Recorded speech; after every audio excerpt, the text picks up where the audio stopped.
Up in this bitch like elevator missions. Of course, sometimes spies go down when it's $1 billion on an elevator mission. Of course, sometimes spies game when it's $1 billion on an elevator mission. Hello, Charkie. Hello, Johnny. Hey, Cass. That's a little Beyonce reference for the folk in the chats. Hey, howdy. Welcome, one and all. Welcome to the Bad Game Hall of Fame. Welcome to Spy Games Elevator Mission. This is the show in which we play Spy Games Elevator Mission. Before we get started here, what do either of you know about this game going into it? Okay, so I always confuse this game with Elevator Action Invasion.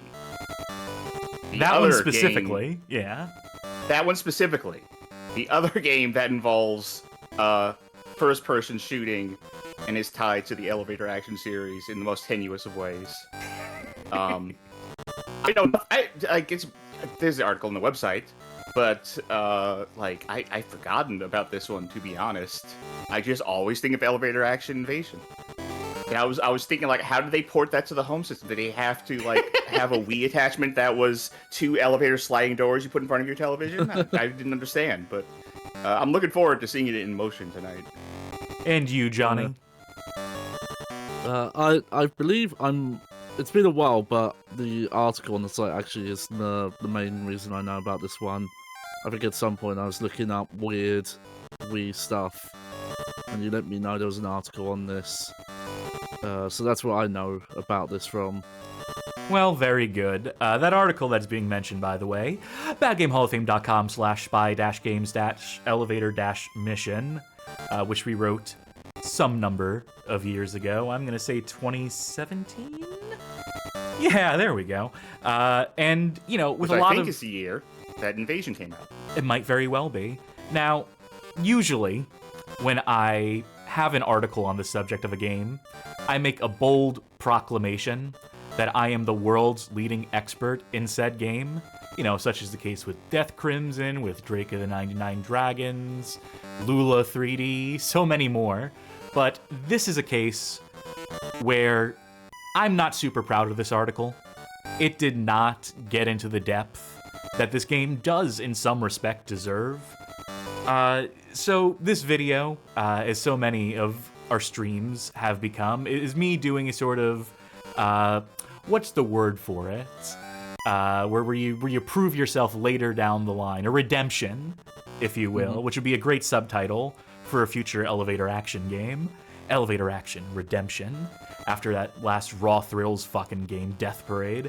We'll get into Elevator Action. We'll get into this game's connection to Elevator Action. Am I confusing Invasion and Death Parade? No, those are two separate first-person rail shooter elevator action games that came out within... What is a series? Well, we're going to get into that. We're going to get into this game, the elevator action game that wasn't. But first, let's get into this release info, as scant as it is here. Spy Games Elevator Mission was released worldwide on November 16th, 2007 for the Nintendo Wii, developed by Dreams Co. and published by UFO Interactive.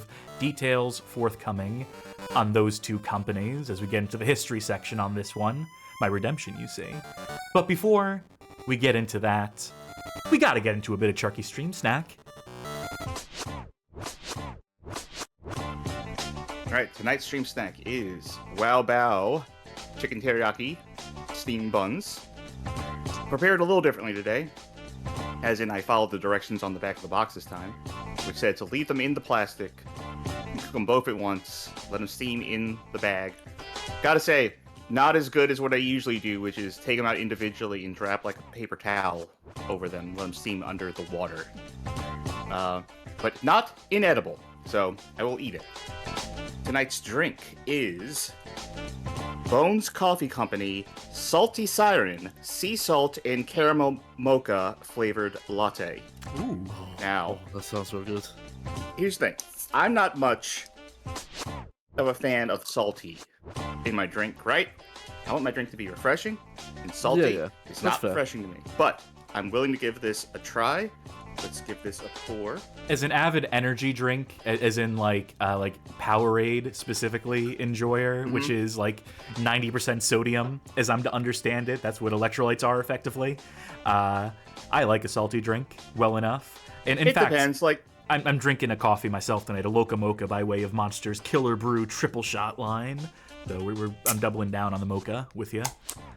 I think it depends because, like, I feel like Gatorade and Powerade mask their sodium well enough. If you have, like, an electrolyte powder and you, like, mix that with water, that is just pure salt taste. Mm-hmm. But let us give this Salty Siren a taste here. By the way, Louise PSC asked, what is the best food to take on an elevator? Slime Generator responded with the correct answer, a single slice of cake. Watch our skyscraper playthrough, folks. I would say, not bad. The saltiness is kind of coming through a little bit, but I feel like if you didn't tell me in advance that this was sea salt latte, I'd be picking up on it as readily. But it is alright. Let me see. What is the sodium level in this? This is 220 milligrams of sodium, which is 10%. Daily recommended sodium. I got 440 milligrams in this shit. Hot damn. Well, there you go. It's alright. Honestly, caramel, not my favorite flavor, but it is ultimately just sugar well done. So, you know, how bad can it be? Johnny, what are you having? Yes, I'm still drinking it up. I've got my pumpkin spice lattes because I have sachets for days. My stomach was feeling a little bit funny, so it sounds weird, but it's called Lucozade, which I assume is equivalent to like a Gatorade or something. But it kind of helps when I'm feeling a bit but it's like carbonated electrolyte replenishing drink. But I do have these little artisanal chocolates that my mum got on vacation. I have a Bailey's one and a mystery one, and it's weird. It's like blue and it's got a yellow tip, so I don't know what the flavor's supposed to denote. Alright, you know, my home remedy here for an upset stomach, this is what I've done, this is what my grandma taught me to do, is you get a little bottle of Coke, and, you know, you open the lid, just a little, and you let that go flat. Mm-hmm. And then, you know, you wait like half an hour, you drink that. Helps a little. I will say it will help a little. And it's got to be Coke. Mm-hmm. No For me, Pepsi, for my but family, it was fuck ginger ale specifically. You had to let ginger ale go flat. Then there was Dr. Pepper, something with Dr. Pepper, and you light a match in the cup, and then the smoke or something. I don't know. A lot of weird, stupid, bullshit family remedies, but I'm sure yours works. I didn't know you were related to Mr. Wizard. Anyway, Lucozade seems to be my family's version of that. Well, I think that will do it for Charkie's medical corner in Stream Snack. Very good. As the situation calls for. And speaking of situations being called for, I'm going to go ahead and call for that 4x3 screen so we can get into a little bit of some dang history. On April, rip roaring to go here. On April 19th of 1978, history is made as Space Invaders releases to arcades, the first game of its kind to feature potentially endless score-chasing arcade gameplay, to invent the fixed shooter subgenre, and to gross billions of dollars on its way to becoming the highest-grossing entertainment product of its time. Not just video game, but just entertainment product, period. For those who don't know, Space Invaders was huge. Like, the hugest thing. Like, the reason why video games became the cultural force that they are today. Pong is great. Space War, the classics, computer space. But ultimately, arcades would not have been a thing, and therefore we would not have had the video game industry we had if not for the unprecedented success of Space Invaders.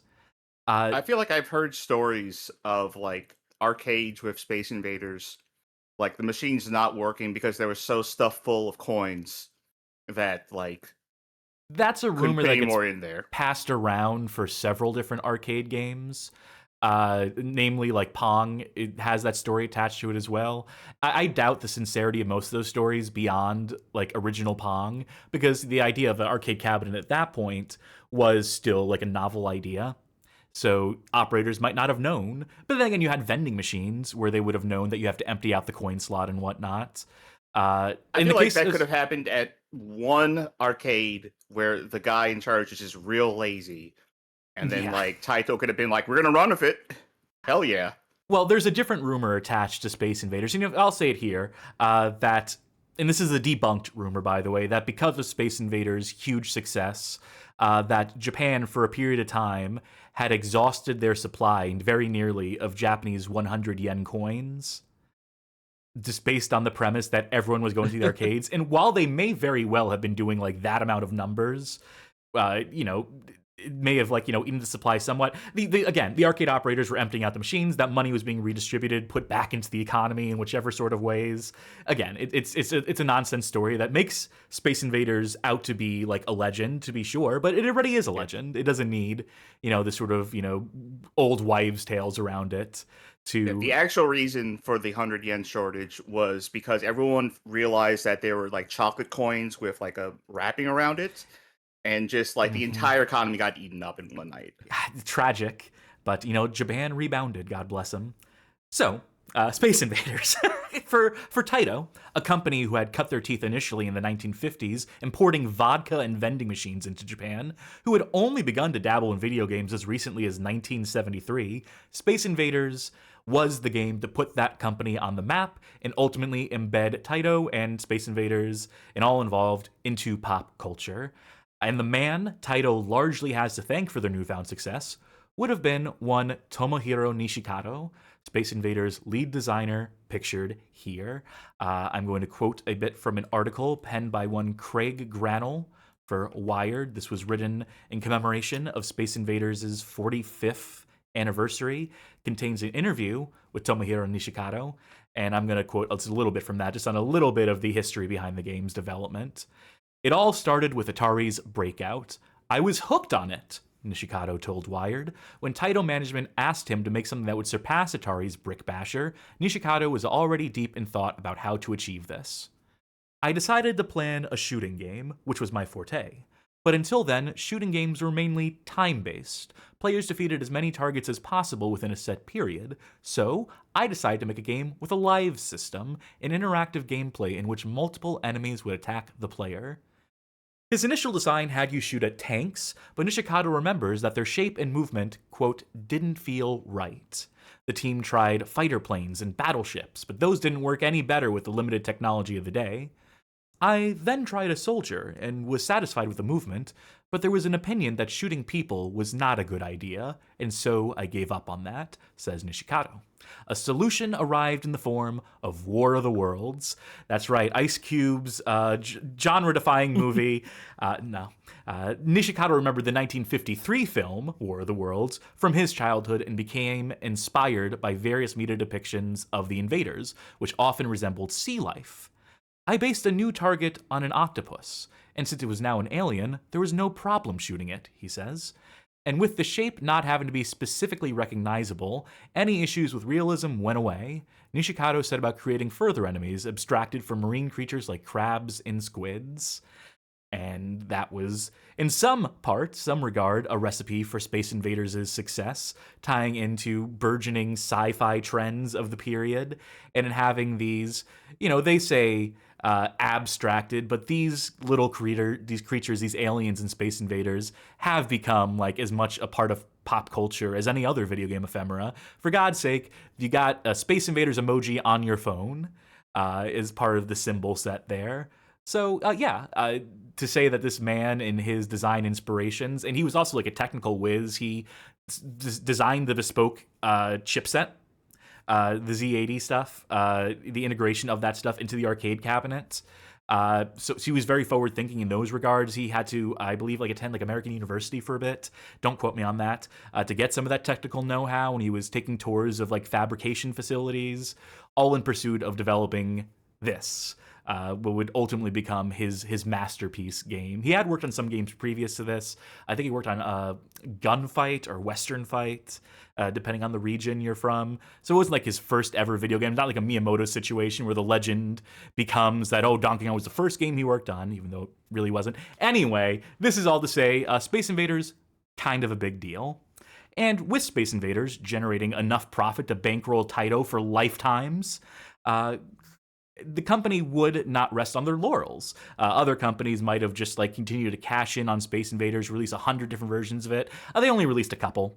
There was like Space Invaders Part 2, then there was Space Invaders 2 some years after that. So they did a little bit of cashing in on the success of Space Invaders, but they did go on to create a number of hit long-lasting franchises, the likes of Arkanoid, Bubble Bobble, Chase HQ, Takeshi no Chozenjo. One of those things is not like the other. And a personal favorite game of mine, that being Elevator Action. Elevator Action made its arcade debut in June 1983 and quickly ascended to the tops of the Japanese arcade charts for a period of at least 3 months. In the first month of its North American release, the game was said to have, quote, surpassed all expectations in terms of popularity and sales. So saith Keith Egging, the vice president of product development at Taito America at the time. I love an Elevator Action. I love a classic Elevator Action. I love some of its sequels as well, but there's just something about it. Something about that original game. Even its NES conversion by way of Micronix, released 1985 in Japan, 1987 in North America. It's probably the best game Micronix ever made, the best game they ever converted or what have you. And it's because it's just such a solid game at its core. It's got guns in. It's got elevator action, true to the title. And there's just something about it that, I don't know. It is just one of those games that, like, from the golden era of arcade games that well and truly holds up in my mind in terms of just, like, the gameplay loop. Either of you fans of Elevator Action, Urban by the Spelunky. way? Urban? Yeah, sure. Why not? Or Spelunker, rather. Sorry. I gotta say, honestly, I'm not really a fan of Elevator Action. I don't have a Brutal. hate of it or anything. I'm just not like a fan of it. Not so much the first one, but I'm definitely a fan of Elevator Action Returns. Oh, yes, we'll get to that. In fact, let's get to it right now. In terms of Elevator Action as a series, the next substantive release that wasn't just a conversion is the Game Boy version of Elevator Action, released in 1991, which is like mostly a straightforward conversion, but does add power-ups and additional weapons to the gameplay formula. Then in 1994, we get Elevator Action Returns, which takes the series in the direction of sprawling levels with action set pieces, helicopters crashing through windows, and so forth. It adds anime aesthetics to the mix, which I hear those are in vogue, and it iterated on the power-up system introduced in that Game Boy version as well. So it does serve as a meaningful iteration on the formula. And yeah, it's a banger of a game. It's got co-op play in, which makes it twice as good as Elevator Action, the original, by my metric. Man, one of these days, Charkie, you don't like an Elevator Action? We got to play an Elevator Action Returns. We got to just go through that 2-player. Was that on... What was that on? Arcade? It was arcade. It was a Sega Saturn version, I believe, came out. Then I think there's been modern re-releases on the likes of Switch and so forth. Maybe there was an Arcade Classics PS2 release. I could be wrong about that one. I think I might actually have the... Yeah. Actually, I had sourced the Saturn version out for Games from a Hat at one point. And I don't think we got to it on the Saturn episode. So I do have it laying around.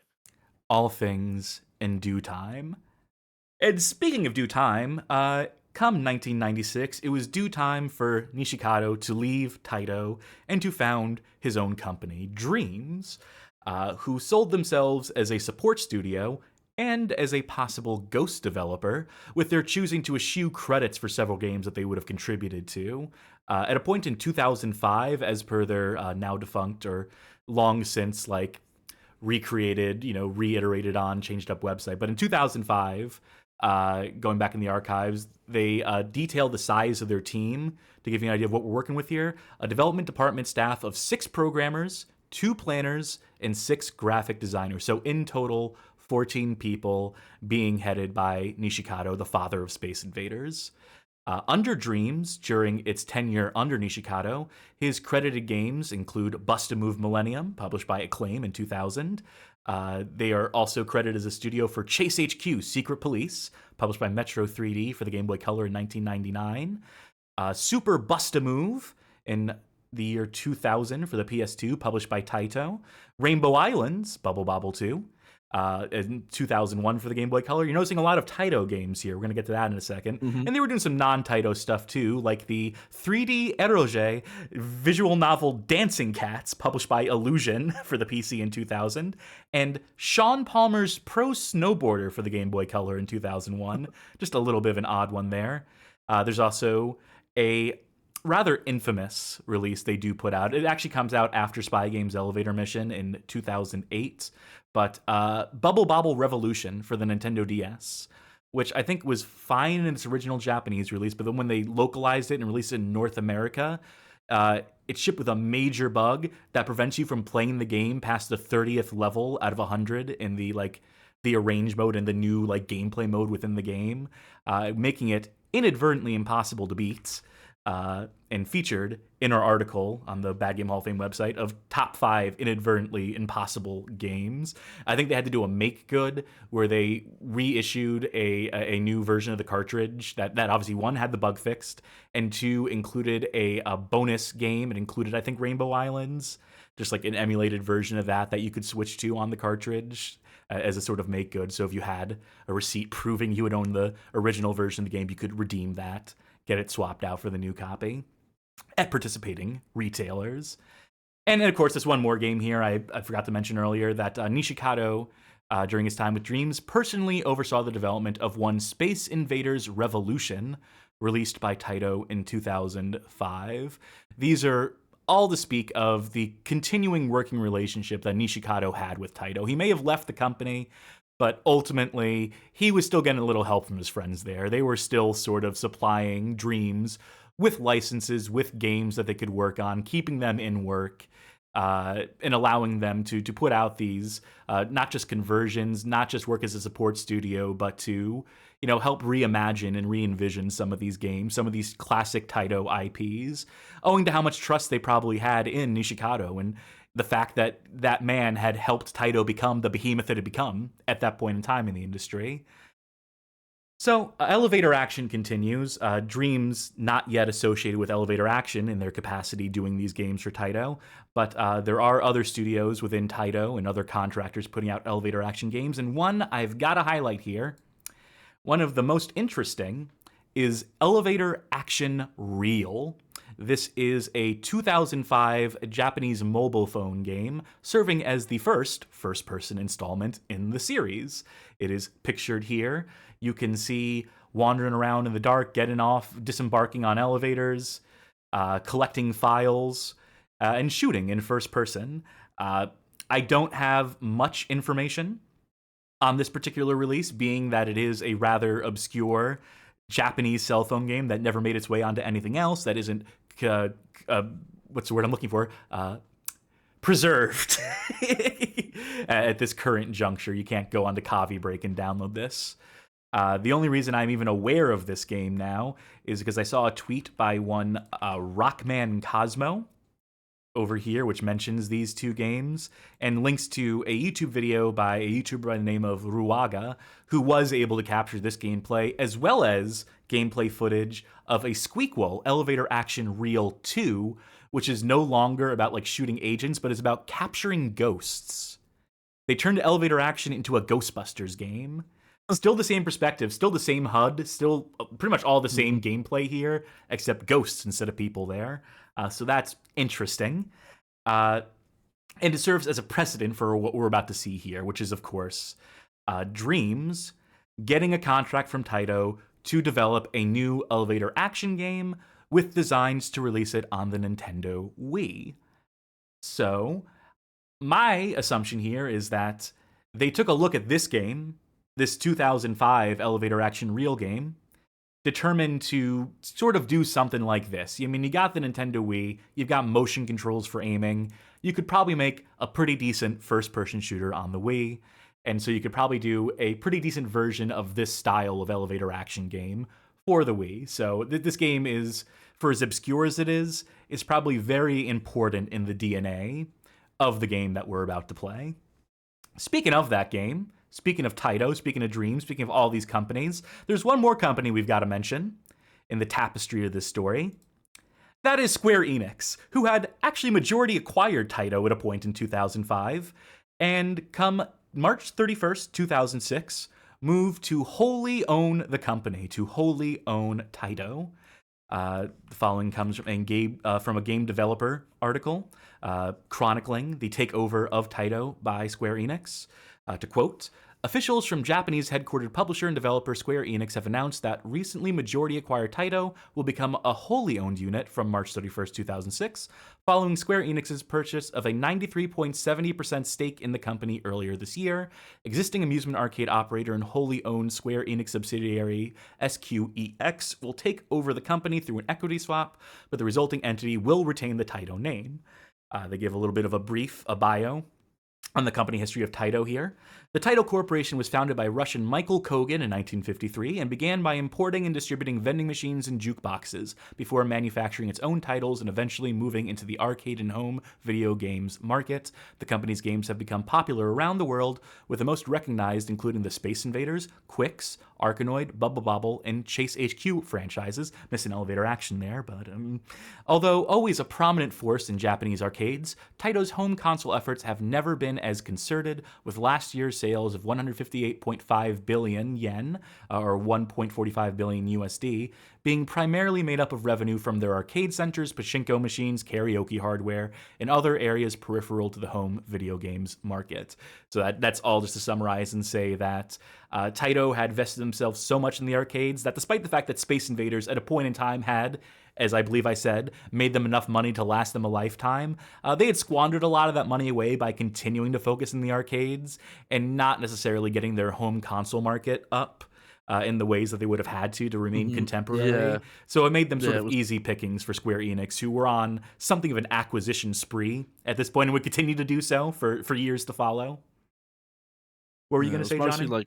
It was mostly like retro compilations or portable system games they were doing at this time. Yeah, Which is probably what the peripheral to the home video game console market refers to. Yeah, that and the karaoke hardware, I believe, which, was, I believe, a major contributing factor to their profits. One of the things that was keeping them, afloat at this point in time, because issuing like hundreds of different compilations of Space Invaders games and their other franchises wasn't necessarily moving the dial in the way that that they were hoping for, clearly. So anyway, Square Enix acquires Taito, and this move throws a spanner in the works of studios such as Dreams, who had been operating under contracts with Taito to develop titles under their licenses, leaving many of these studios in a state of flux. So basically, the old deals aren't going to be honored by Square Enix. Anything that has to do with lending out a license, that stuff has to be renegotiated, and Dreams is no longer going to have the preferential treatment on the back of Nishikado and his prior relations with Taito. Now that Taito is a corporate-owned entity, that relationship starts to not necessarily deteriorate so much as it is just like, well, we got our own studios now, we got our own bottom line, and you're on your own, kid.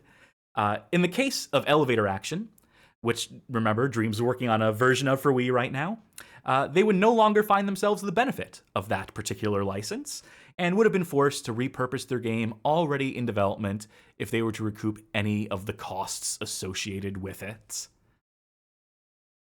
This leads to a hasty rebranding of the game that was once to be an elevator action game as Spy Games Elevator Mission, with hastily rewritten retailer descriptions still clearly referencing elevator action, including on Nintendo's own games database, archived here. And to quote from this store page description, the classic gameplay of Elevator Mission is back with a new twist. Utilizing the unique control functions of the Nintendo Wii along with 3D graphics, this beloved title has been reborn for the next generation consoles. So just, Control F, replace action with mission, pretending like Elevator Mission or Spy Games have been these long-running franchises that are now getting a breath of fresh air on the Nintendo Wii is certainly a way to go. There's some other description in this game that I don't have copied here, but if you look up Spy Games Elevator Mission on eBay, of all places, there's a description that every one of their any listing of the game has written here. So this must have been pulled from some other sort of database. I couldn't tell you where this originates from, but product information, I'm looking at an eBay page right now. Taito's classic arcade game Elevator Action is envisioned as a first-person shooter in Spy Games Elevator Mission for the Wii. While the look has changed, the core action closely follows that of its quarter-plunking predecessor. So again, at some point, they just updated existing descriptions and really didn't do much to rework it to pretend like this is the original title. On some level, the conspiracy cast coming out, I think they wanted people to know this was supposed to be an elevator action game. I think they were kind of just like hoping people would put two and two together and realize that, oh yeah, this was supposed to be this, until we lost the license. And no one ever caught on to that, I can tell you that much. At least no one contemporaneously, but we'll get to that when we get to that. So the game's publishing rights, Spy Games Elevator Missions rights, would have probably had it originally published by Taito for the Wii, but because the whole license mixed up in the Square Enix and all that, they end up having to get those rights back, balls back in Dream's court. They end up selling those publishing rights to one UFO Interactive, a prolific force in shovelware publishing.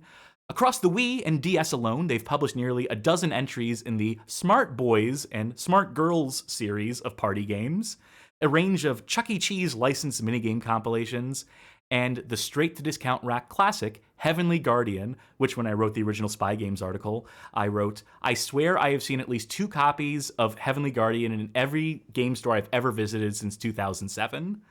That game, for whatever reason, that particular Wii case was just inescapable. Anywhere where games were sold and there were bargain bins, you'd find like a dozen copies of Heavenly Guardian just like piling up out of it. Funny story about Heavenly Guardian. Did you know that this game on Wii was originally intended as an entry in Taito's Pocky and Rocky franchise, until those rights got lost too in the wake of the Square Enix shakeup? So, that's interesting, Also, isn't it? That goes I believe this was featured on a past episode of Games from a Hat, if Charkie can confirm. I believe so. I think it was one of the PS2 ones, if I had to hazard a guess. Because I'm looking up now, I'm like, oh, I think this one got played. I know I played Pocky and Rocky and someone in chat was saying like this was originally supposed to be Pocky and Rocky. I don't remember the name, but if it was that, then yeah, it makes sense. I believe you did play Heavenly Guardian in that capacity. So that's another case there. What's interesting about that is that's another game that was by a different developer, another studio that Taito had contracted out to develop, a spin-off of Pocky and Rocky of, I believe the Japanese name is Kiki Kikai, for that franchise. And then at the umpteenth minute, at the last possible second, because of that Square Enix acquisition, they lose the rights and they have to pivot. They have to make a more generic style of game and try to repurpose those assets and sell it on their own. And UFO Interactive ends up being the publisher to pick up those rights. So they must have been like acutely aware of the Square Enix Taito situation and probably moved to swoop up the rights to like several of those types of games. They were pretty poised to like jump on that opportunity. So I guess good for them. Also, I'm looking at screenshots of Heavenly Guardian now. Yeah, that was featured on, I think, the last PS2 Games from a Hat that we've done. So you can go watch that video if you want to see some gameplay from that in action, the bargain bin classic that it is. So, with all these details squared away, with UFO Interactive at the helm, Spy Games Elevator Mission is published, released, and not reviewed well by the 2 outlets. The grand total of 2 review outlets that even recognize its release. Released, by the way, for $30, released as a budget game for the Wii initially. How this didn't get into more hands, the only people that noticed it were IGN and GameSpot, and we'll read some reviews in a second, those 2 reviews in particular in a second. First, I want to say that this poster you're seeing here, which I made this for the Spy Games article because I was too cheap to commission art for it. And I modeled it after the original Elevator Action ad flyer that you may have seen earlier in the slideshow here. So just kudos to me, Photoshop genius, pixel art master. I'm loving it. So those reviews, there is Lucas M. Thomas for IGN, who scores the game a 2.5 out of 10.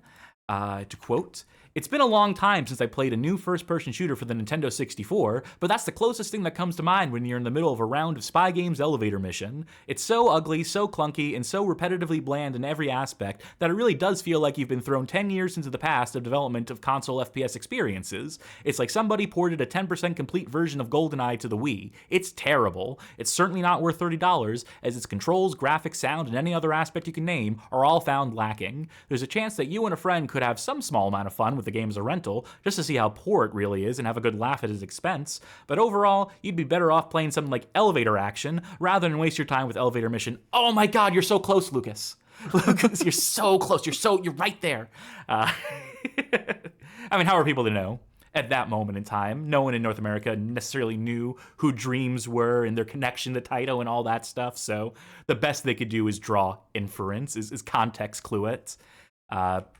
And I gotta say, that's something that threw me off too when I originally penned the article. I didn't have the complete history on Dreams when I initially wrote that article. Part of the reason I regret writing that article and not doing my due diligence is that people had to come in and tell me after. You realize that the guy who made Space Invaders founded that studio, right? That it was like it's sort of incestuous relationship between Dreams and Taito at this point. I'm like, oh my god, that's so fucking obvious now.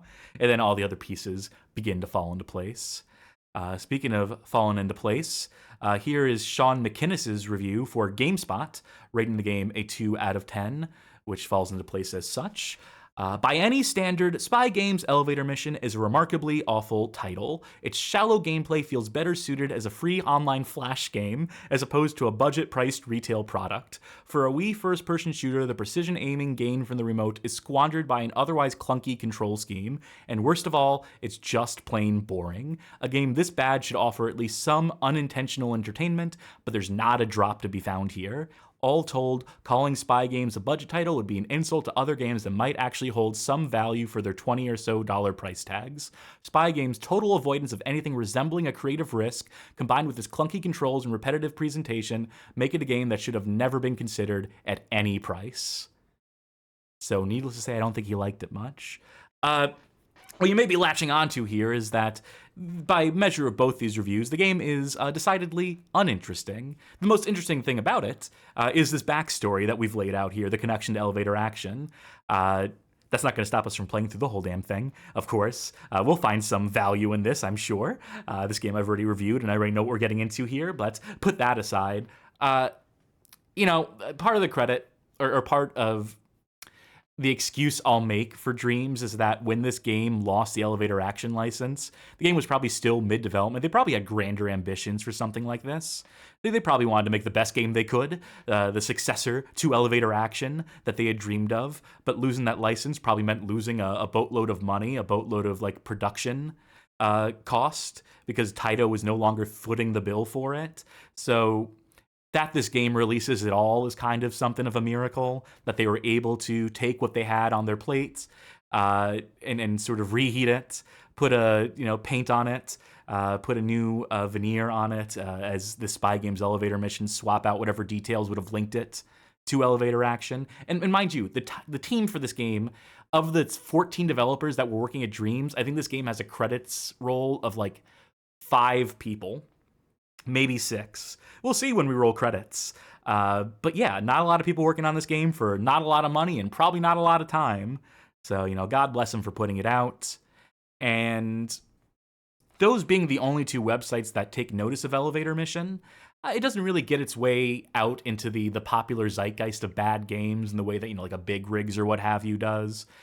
Most people didn't notice this until years later, with the advent of YouTube, angry video game reviews, people following in the footsteps of one James Rolfe.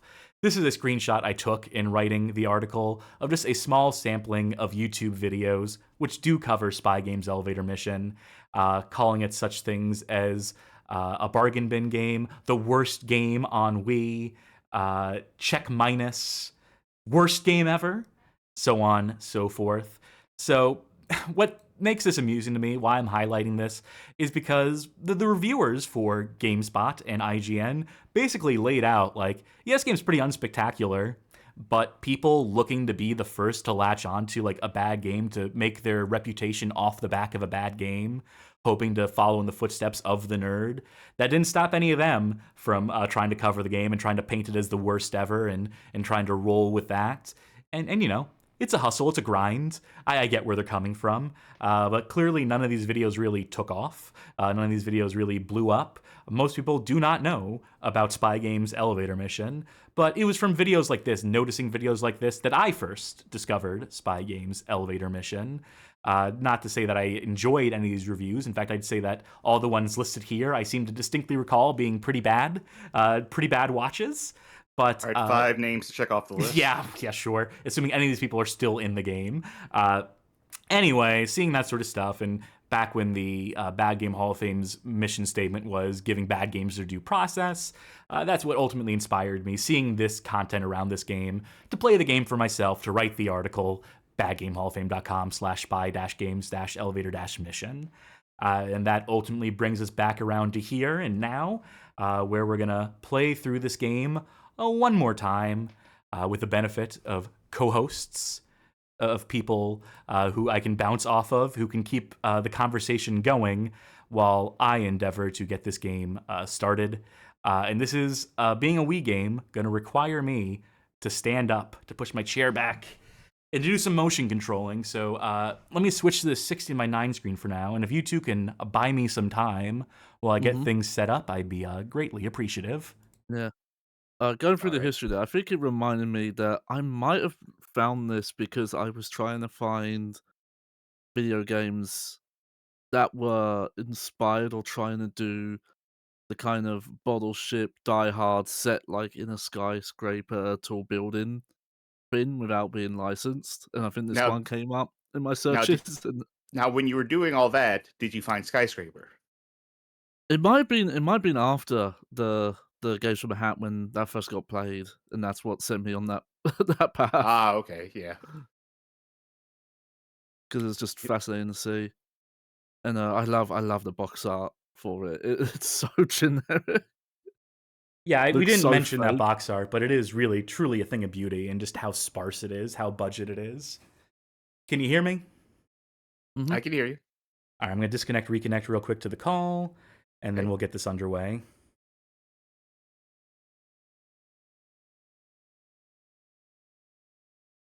And if my mic falls over at any point, I will endeavor to get it set back up as quickly as possible. Is that the full title? Spy Games Elevator Mission. This game uses nunchuck. Yes, that's part of the subtitle. They didn't have enough. Like, it's a funny thing. They ran out of money to print more letters on the front of the box, so they had to omit that part. But I do have my nunchuck plugged in. What's funny enough is that the screens at the top, you may have noticed the typical Wii safety screens where they show you, here's how you put a wrist wrap on. None of those screens feature the nunchuck. And usually when a game requires the nunchuck, you will see those screens with the nunchuck plugged in. So I think this is like last second. The implication I'm to read from that is that they added nunchuck support at the very last second for this game. That they didn't initially plan it with that in mind, which, you know, a lot of budget games didn't. A lot of budget games just assumed you'd only have the Wiimote, that you wouldn't have the nunchuck, that you just bought like a Wiimote standalone. So, you know, make of that what you will. What? No, I said new game. There we go. New game. All right. What else does UFO make? Hidden somewhere inside the headquarters of a large organization selling illicit weapons is a secret disk containing secret documents detailing many facts about the organization. There is a total of 5 secret disks. They cannot be opened up until all of them are collected. Look at this fucking dweeb. Find the people with the documents and obtain all 5 disks. World's most jacked 5-year-old. We wish you luck. All right, that's all the plot we're getting. That's all the character we're getting. Yeah, either of you know what the main character in original Elevator Action, what his name is, what his code name is? Oh, no way. Action no way. Man. Agent 17 or Otto. Yes, I know you're impressed by my Elevator Action knowledge right now. No, I was trying to figure out what was happening on screen. Whee! All right, so nunchuck to move around, to A turn. proper in- first-person shooter. Absolutely. If I hold the C button, hold on. Well, I'll talk about that in a second. If I hold the C button, Okay. left and right become strafe, and that's Oh, very basically old school. the bulk of it. There is a jump button, but Jump? it's pointless. There's no platforming in this game. I can tell you that much for free. I'll help you dodge if they shoot at your feet. Yeah, you need to jump over a bullet. I like the one sound for dying. Now, what sound is missing from this game? A lot of them, but gunshots maybe is the clear one. Yes. Those would come through the speakers on your Wiimote. I have that turned off because Dolphin's emulation of Wii speaker sound has always been awful and will probably always be awful. So we're just getting no guessing it gunshots doesn't as do we the play thing- this. It doesn't. I know. It doesn't do the I know thing you're where playing. if you like. Okay, you go ahead. I'll say. I know you're playing with an actual Wiimote. Does Dolphin not know how to like pipe the audio through to the Wiimote? If you do, it drops packets like a motherfucker, so you're getting like Okay. very stuttery, very bad audio, all things told. There's a setting for it, I just always leave it disabled because it is so fucking spotty. So we have a time limit. I'm wasting time right now because this floor is a dead end. There's nothing happening here right now. So we'll go down to the next floor. I was gonna ask, do you have the speaker muted in the like the home screen? Because that will sometimes force. Yeah, try that.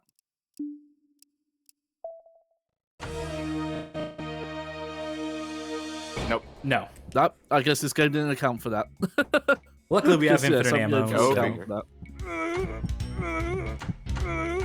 that lag there made me think for a second that the game was trying. It was like desperately trying to have sound effects. No such luck. Do headshots matter? Yeah, okay. No. All right, Cass, you can calm down. You can stop aiming for headshots. You can stop showing off. Oh! Okay, well the enemies have gun sounds, I guess. Yeah, Yeah, unless they have their own Wiimotes. yeah. All right, I found Any a comments in chat? Oh, there you go. No, you go ahead and read them. I got nothing. Right. I'm Headful asks, is your gun actually a 3D model? Yes. Yeah, it is hard to tell though. Oh, absolutely. This is an extremely poorly laid out building. Oh, yeah, and it's randomly generated, by the way. Yeah. That's Oh, it's the thing I roguelike. remember. Yeah.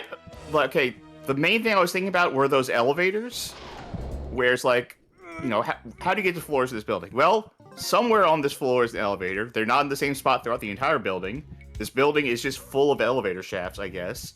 Also, any given elevator will not go to every floor. It'll just skip them, so have fun. Like, I just need to see my accountant. Please. He's on the second floor. It shouldn't be this hard. Too bad, buddy. Actually, as a chat note in, I thought the IGN guy was maybe exaggerating when he compared this to a Nintendo 64 game. Oh, but we can do this. We no, can aim no. with this. It's Yeah, well, noting that the texture quality is fine above the N64, but the models and like geometry detail is very N64. Yeah, it looks like those weird HD like texture injection emulators into like N64 games. I'm curious about the things that you are picking up. yes.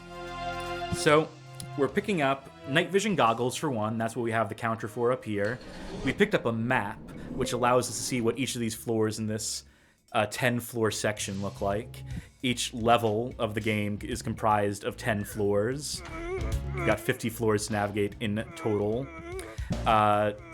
There are some There's that other remote items. control looking thing that looks like you picked up. I see that in the lower left. I believe icon right that now. shows you, in addition to the map, shows you the blips where enemies are and highlights specific, like, you know, enemies who are carrying items. Got ourselves a silent submachine gun, too, at this point. There was also a.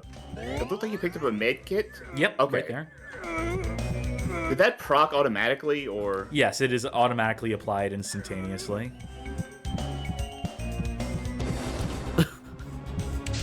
Slime generator. asking, did that one dude have Oompa Loompa hair? Or am I seeing things?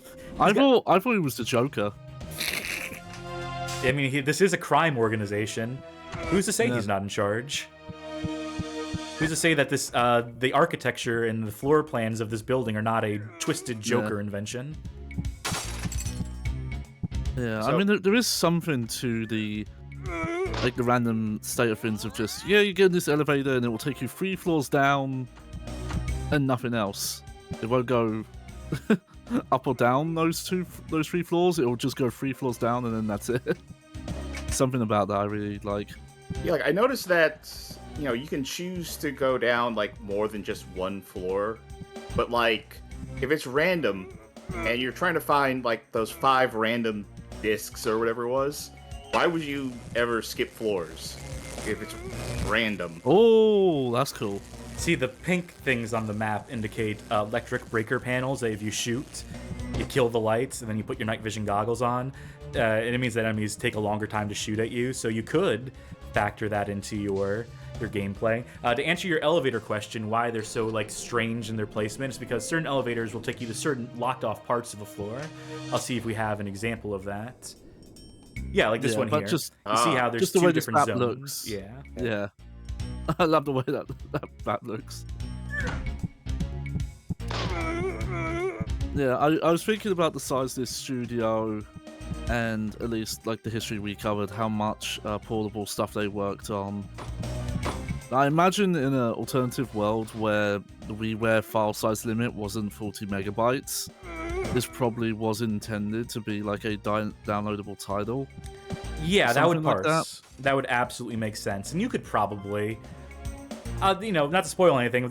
We've seen most of what there is to this game, in the sense that, we got different floors will have different tile sets, but it's not exactly a graphical powerhouse. It's not gonna have any like incredible effects or full motion video cutscenes where the characters do cool flippy shit or whatever. No, this is the game. I'm expecting a spider mech boss. Well, then you'll have to go on hoping. It's almost... People compare this to GoldenEye. And by people, I mean hacks, whose point of reference for video games is very narrow. Whereas I will make the more educated comparison, say this game's a lot like Wolfenstein 3D, in that you got a pistol, a submachine gun, and I think like a shotgun, and that's all of our weapons, if I recall correctly. Honestly, the way the cursor is aiming around the screen is something that made me think GoldenEye for a sec. Yeah, it's probably that and the way the enemies fall down as well. The canned The game animation. itself And is- animations, yeah. Yeah. The game not the itself actual is not like gameplay, GoldenEye. No. I would also say that GoldenEye was remarkably more complex than this, if we're being Yes. calling a spade here.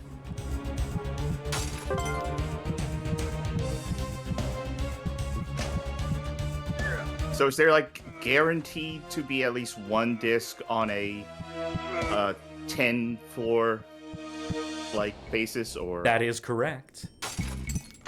So we will eventually work our way towards the disc. All right, let's see where this is going to put us. If the next floor is here, that's going to put us on this. I think I should do the other elevator first, get into that sort of quarantine section, that isolated section, because something tells me that's where the guy carrying the disc is probably going to be. also I have to assume that timer is just for the 40 block of floors. Yes, not the whole game. Yes, you are correct. All right, so let's go to 41 here.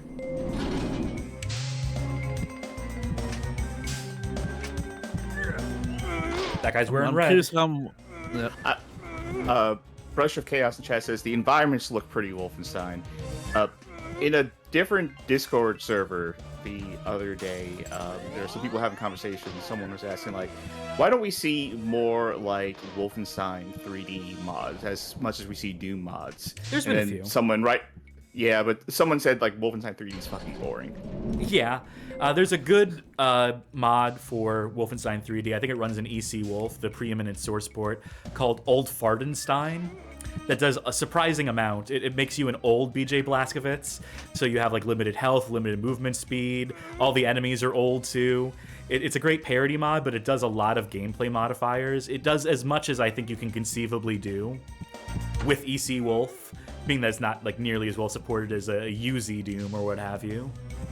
But that's my Cassidy weird esoteric 2.5D FPS recommendation of the night, I suppose.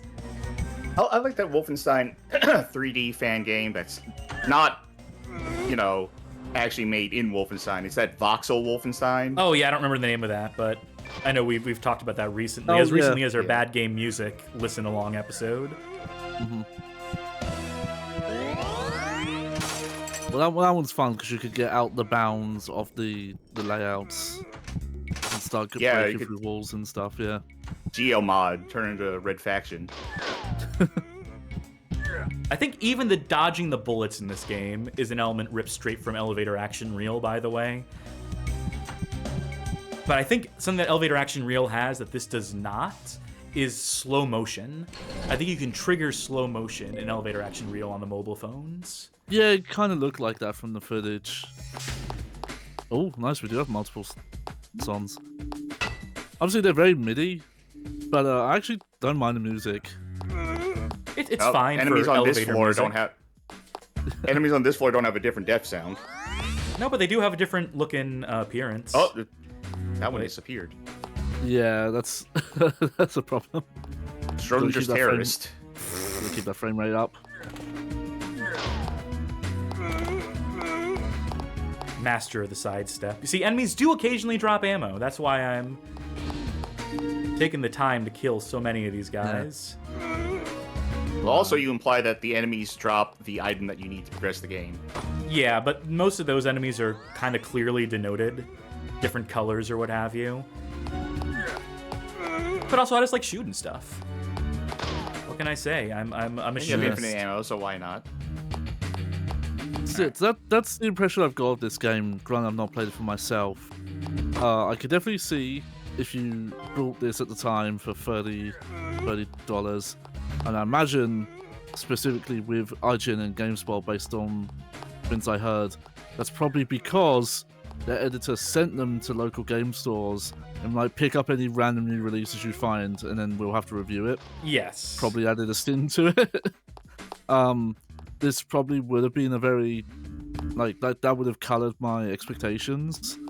But if this has been really cheap, like legitimately pick this up for like $1 or $2 in a charity store or bargain bin of the bins where they're literally like, this is used stuff we can't get rid of. Please take it. Yeah, no one I wants. would no one's have fun with clamoring. this. Yeah. For what it's worth, what is it, like 10 minutes into gameplay at this point? Mm-hmm. The core shooting, while not great, while the reactions, while, the weight of things, the gun feel at all is not spectacular, I can aim and shoot with reasonable degree of accuracy. Better than some Wii games. Like it's a weird point of comparison, and I've only messed with it a little bit. There's the first-person shooter mode in the PS3 version of Time Crisis 4 that uses the dual stick gun controller. And though that visually looks more advanced, gameplay-wise, I think it's even more basic than this. Like, most of the levels are just empty alleyways. So just imagine this, but even wider corridors with, like, nothing in them. Like, you can't even take cover in corners, because it's just a big open alleyway. But I need to dig into that mode more one day. I'm imagining the Bethesda version of this game, where you can go into every single room on every single floor. Yeah. There's not necessarily anything in them, but you can go there. You can sure go there if you want to.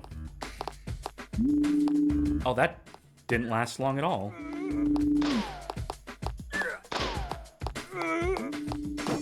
Yeah. The fun thing though, I could see someone nowadays, just with how much the scenes change for independent games and how much resources and the power that people can do on their own. You could make a take on this, randomly generated layouts like this with these kind of objectives and probably make something really compelling like this now. And even go as far as to like let you in all the rooms. I don't know what that would add. I don't know what that iteration would necessarily add besides wasting a lot of time. Going to every room, that is, specifically. I guess if there was more, like Skyscraper, where there was a bit more scrounging for ammo because our protagonist didn't know how to reload guns. Yes. Or if the the whole chemical mixing system had actually been a proper system. And obviously, I think that game's going to come up a lot just because it was trying to hit a lot of the same. It was also on things. Wii, by the way. The reason I knew that game initially because it was a Wii game. I'm going down. I'm assuming. Yeah, so there's 2 elevators on this floor. One of them will take me up to the part of this map that I couldn't access before. That straight hallway up there. Yeah, You see the diagram on the right shows you how many elevators connect to how many different floors too, which is like, again, a logistical nightmare, as Charkie pointed out, that no way anyone would approve this building code if they had like a head on their shoulders. But for our purposes, very handy.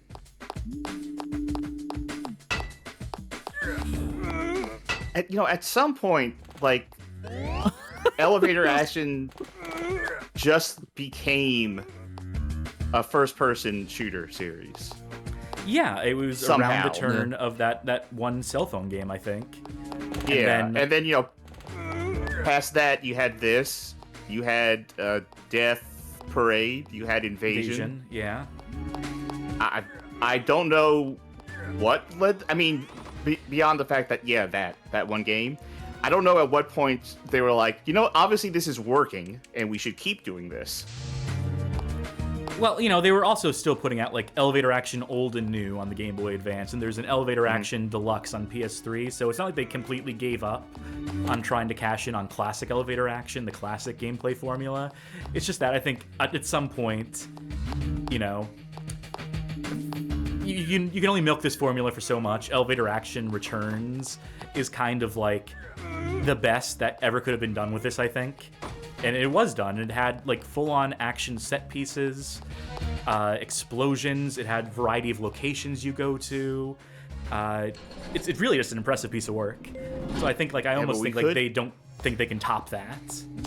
I mean, we could have an elevator action in the style of the Bionic Commando reimagining.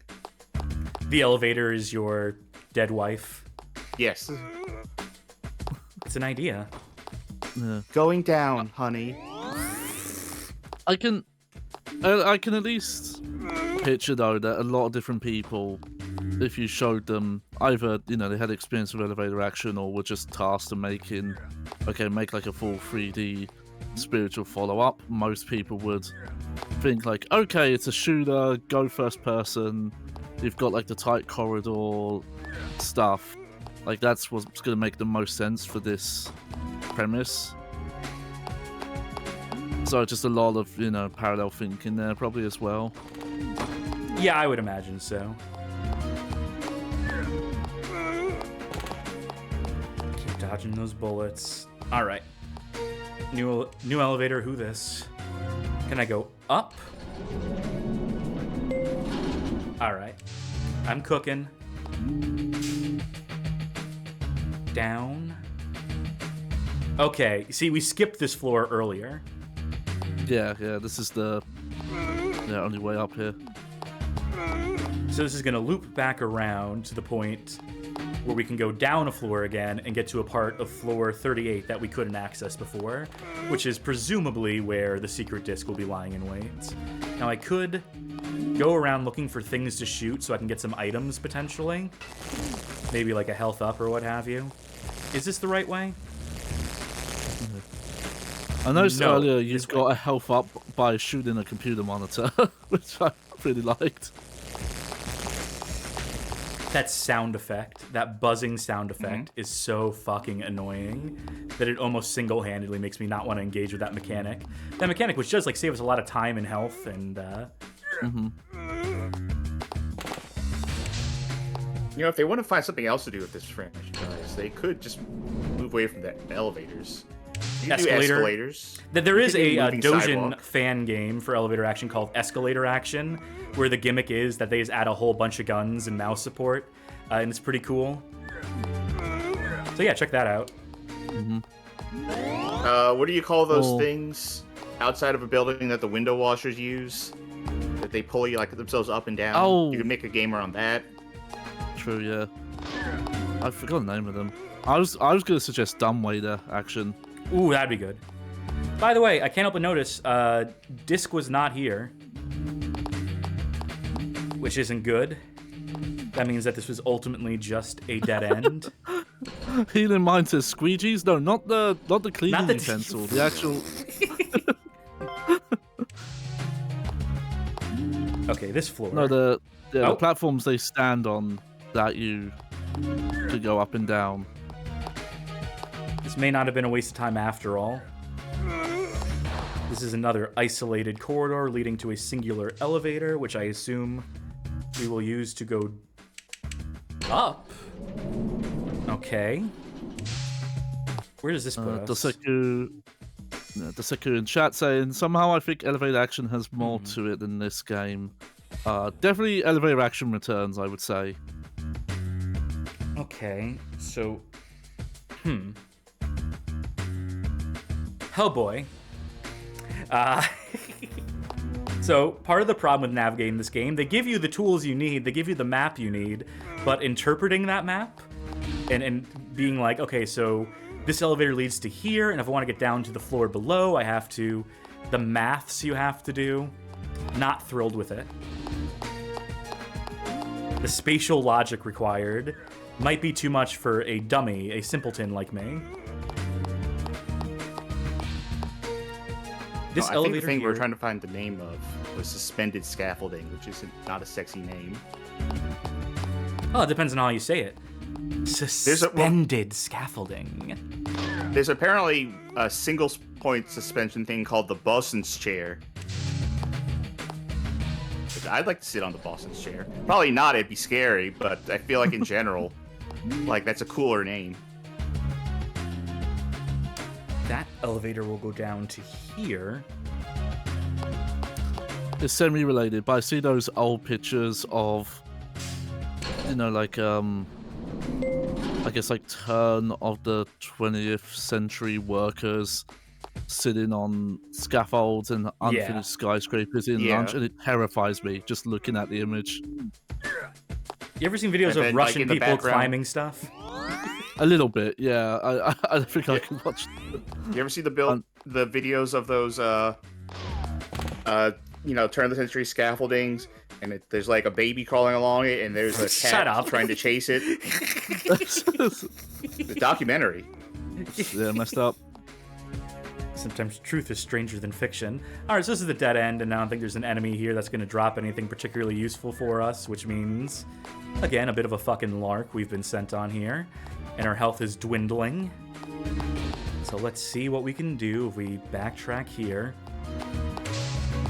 Or wait, does this go down? I might as well explore every fucking avenue here. Oh god, okay. Panel there, elevator there. I need to buy myself some. You can see their AI just completely shuts off for the duration of this. It's like when you put a blanket over a parrot's cage. It's like, oh, it's night now. Time to sleep. Please have health, please have health. Fuck. Nope.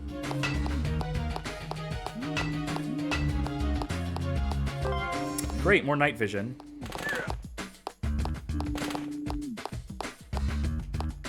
Okay. Then I go down again. 33. I'm Headful says, ever see one of those videos where there's a bunch of people on the glass bridge and there's an old lady holding a large rock? I only have it because of Charkie. How satisfying would that be, though, to be the old lady dropping the rock and just watch that fucking bridge shatter? I don't know if I would have people on it. To kill everyone? I would do it without people. I just want to see the bridge collapse. Ouch. Well, let's retry. Okay. Let's see what this does. Retry from where? Okay, floor 40. So, the very beginning of the sequence. But not of the game. No, mercifully. Yeah. Well, on the plus side, because of that, then it's not a new seed, so you should have some knowledge coming in. I feel like you have less time now. I think you had like over 1,000 seconds the first time Yeah. because like time carried over.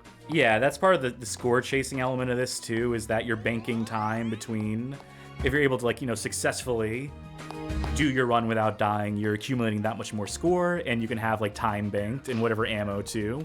If we had had any secondary weapons, we would have lost them in the transitionary phase here. So there are advantages. There is arcade-esque gameplay in that sense. Okay, I remember the elevator's here. How low can we go? Wait, I think 39 had the map. And I really do want the map. As much as it isn't strictly necessary, as much as, a smarter gal than I could commit these floors to memory. But that ain't me. Yeah, no, I feel that.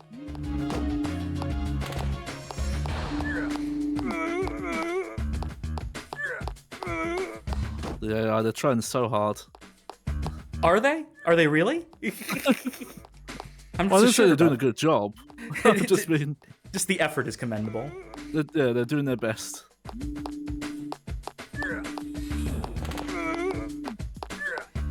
Oh, that guy.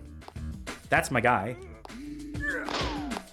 Wait, no, just ammo? I thought you were supposed to drop the fucking map.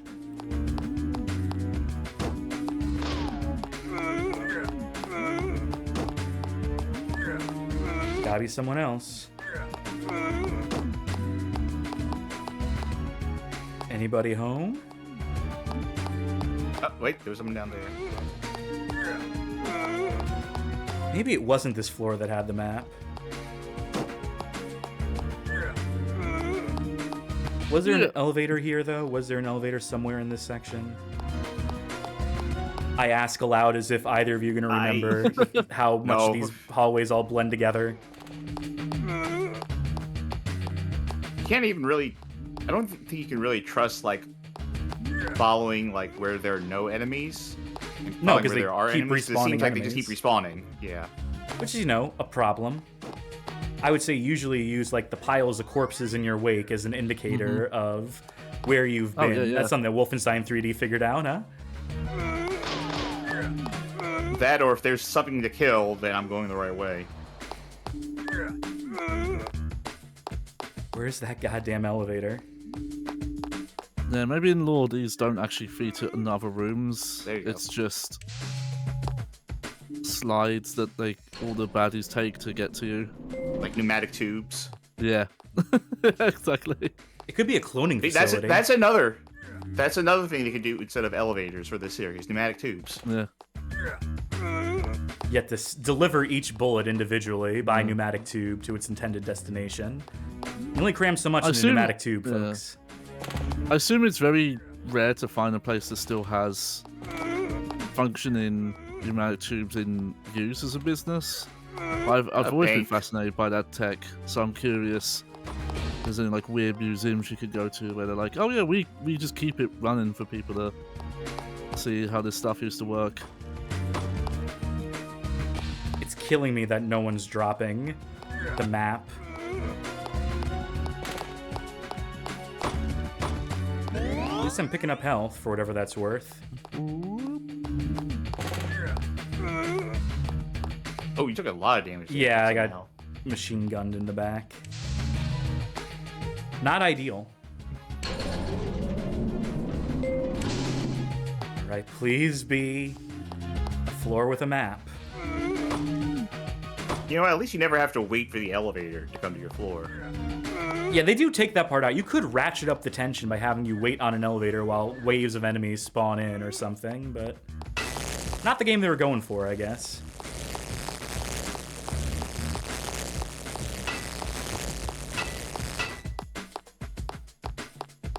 Oh, this guy might be my Huckleberry. Yep. No? Nope. When they have the different colored armor, they're supposed to, like, be more impressive or something. They take more hits to kill. I expect them to drop a goddamn item. Rules of game design say. I mean, That's just how in devious this this- case, Yeah. in this case, I would just assume they're more accurate, like Time Crisis rules. That could very well be the case. I'm not feeling good about this life. Oh, don't say that. You know what I mean.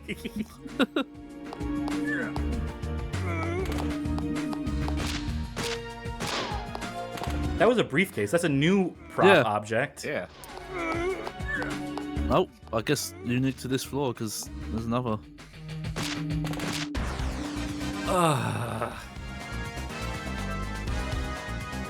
Yes, I'll retry.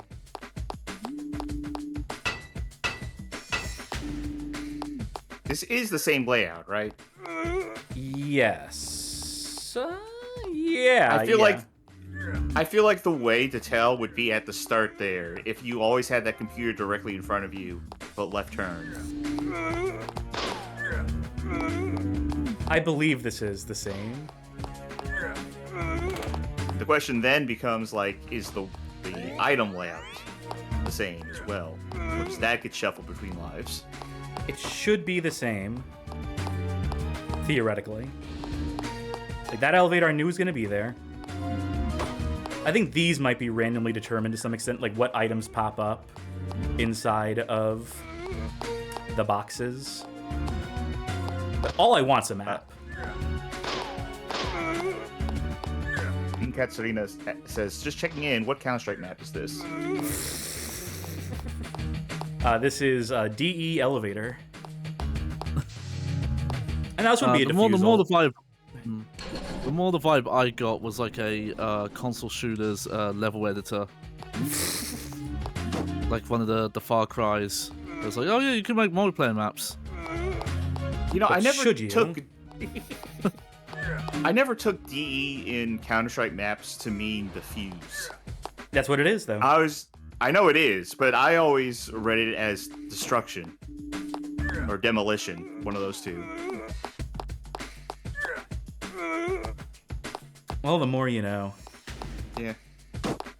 Then there's CS, and there used to be VIP maps in 1.6, but everyone forgot about those because there wasn't a good game mode. Oh yep, some people in chat mentioning Time Splitters. To be fair, Time Splitters Future Perfect's map editor could do more than this. Could do quite some interesting stuff. I spent a lot of time making weird maps in Future Perfect. I think this floor is a red herring floor, if memory serves. So let's just find the nearest elevator and get the fuck out of here. Or wait, this is one that there's a cross area that we just went through to get to this other half of it. So maybe the elevator on this side is where we need to be headed, assuming there is in fact an elevator on this side. It might Just go elevator. measure right at the top here, but I'm just realizing. So you're not using the Wii remote to turn, are you? I mean, I Like can. you're not moving it to the. So you can move it to the edge of the screen to turn. Oh, no, I can't. Not that. Yeah, I that's can what I use meant. the nunchuck. I I prefer not having to wrap the Wiimote to the edge of the screen. I get that it's more natural. I guess Yeah, I was gonna like ask most about it, games yeah. done that, but I prefer having just the gun on screen like this, and then like having a more organic like flat plane of aiming here. Not accidentally trying to aim at one thing and then just moving so you're aiming at the wrong thing. Or the problem I Yeah. always routinely have with the Wii, where the second you put it to the edge of the screen, it gets caught there, and you have to recenter to stop from being stuck perpetually turning. So Yeah, this yeah. gets rid of all of those issues. Yeah. And honestly makes me wish more games that adapted this control scheme, truth be told. Yeah. Like I could see why reviewers would have thought this is clunky, especially the strafe on button stuff. That's very Super Nintendo, PlayStation. Oh yeah, 1 having a strafe sugar-coded. modifier button is like Yeah. 90s coded to the core. Yeah. But at the same time, like, this is essentially how Resident Evil 4 controlled on Wii. More or 'Cause less. that was the same thing.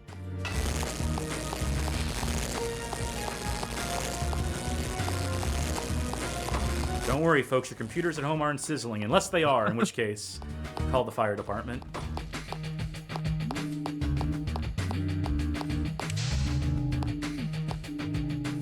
Ah, look at that time, 666. The number of the floor.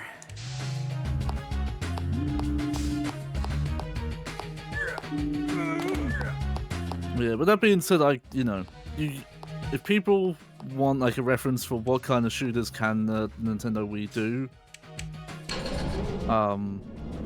I'd probably the most technically impressive is probably the Modern Warfare 3 port. Yeah, it's definitely Like, because up the Black Ops one looks way more scuffed, even if it is. I think still we did accurate that to the gameplay. We did that in yes. our what was the name of the episode? Is it just like That was cross-generation. catastrophes? I think so, yeah. I know my alliteration, even if I don't remember the title. If you just give me the name, one word, I can fill out the rest just based on my love of alliteration. Yeah. Fun fact that that series title was inspired by the Tatsunoko vs. Capcom game, Cross Generation of Heroes. That's where that title came from. The more you know. All right, back to 36. Yes. Okay, now we're cooking. I think I didn't thoroughly examine this floor on previous runs. I think I just ran across the elevator on the other side. But now I'm curious.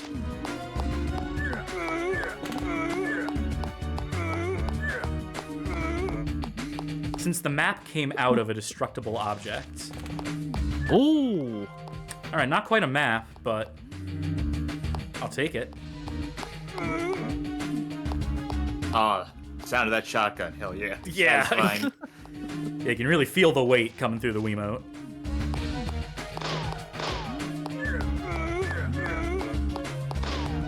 There's been some degree of nostalgia that I've seen from people who like the sound that came out of the Wiimote for how bad and crunchy and low quality it was.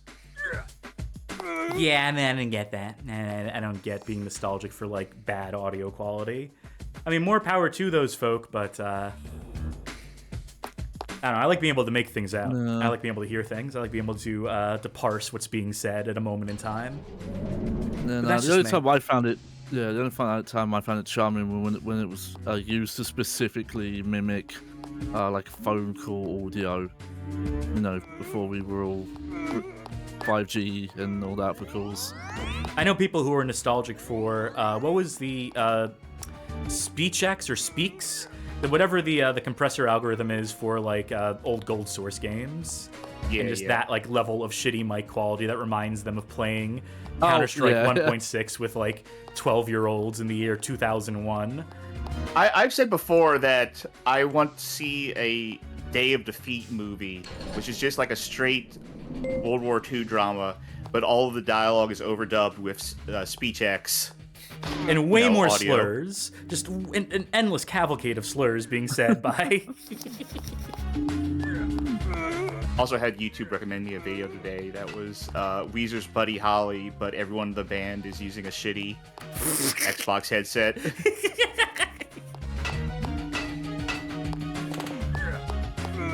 You know, let's transition that into a current events thing. While we're talking about shitty speaker Yes, quality please. and people Do anything to fill the air, And- please. people using voice chat. You heard about this stuff with that Arc Raiders game, that new extraction shooter that everyone's Yes, playing? I've heard tell. I believe I know what you're about to reference.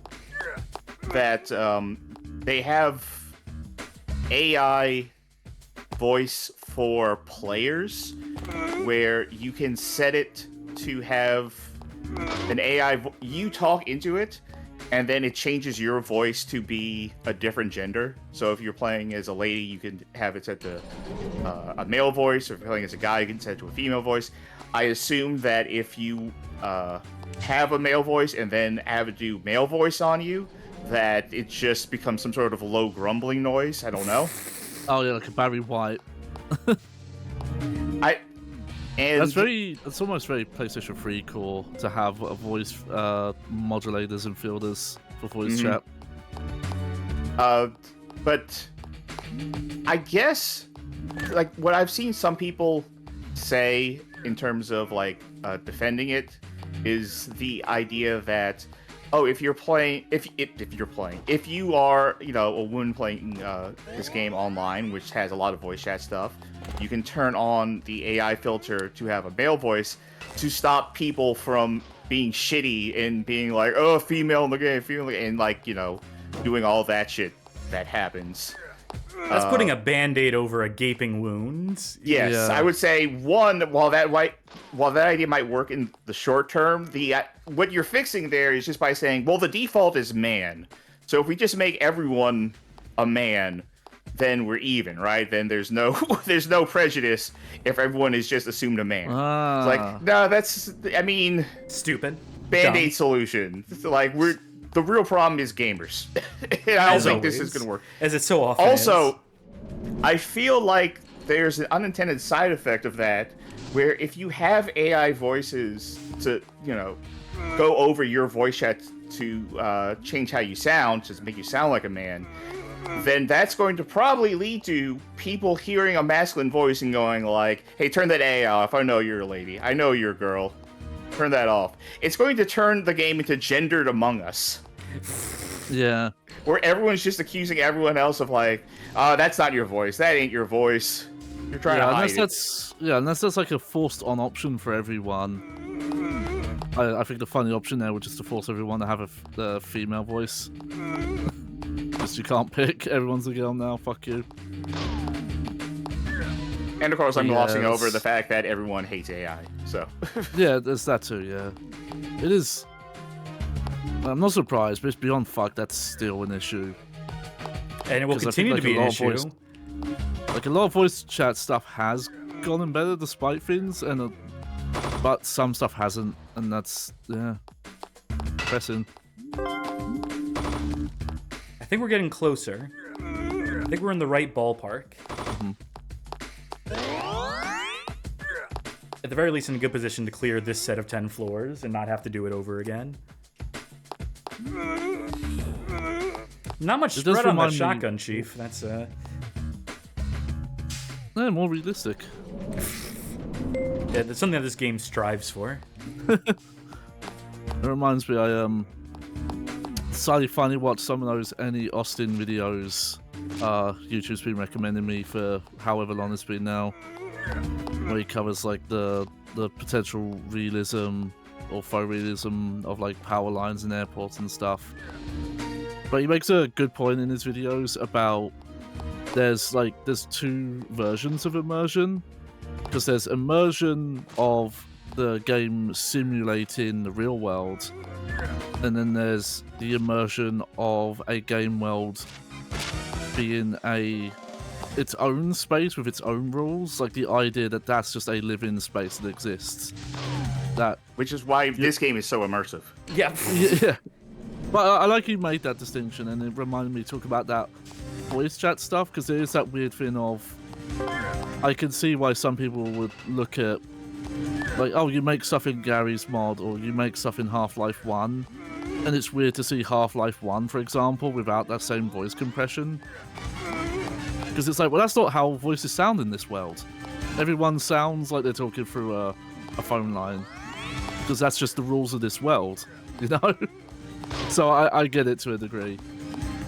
As someone who can kind of get immersed in video games in their own terms. There's something else I'm thinking about. I'm still thinking about the Arc Raiders thing. Specifically with the fact that it is AI stuff.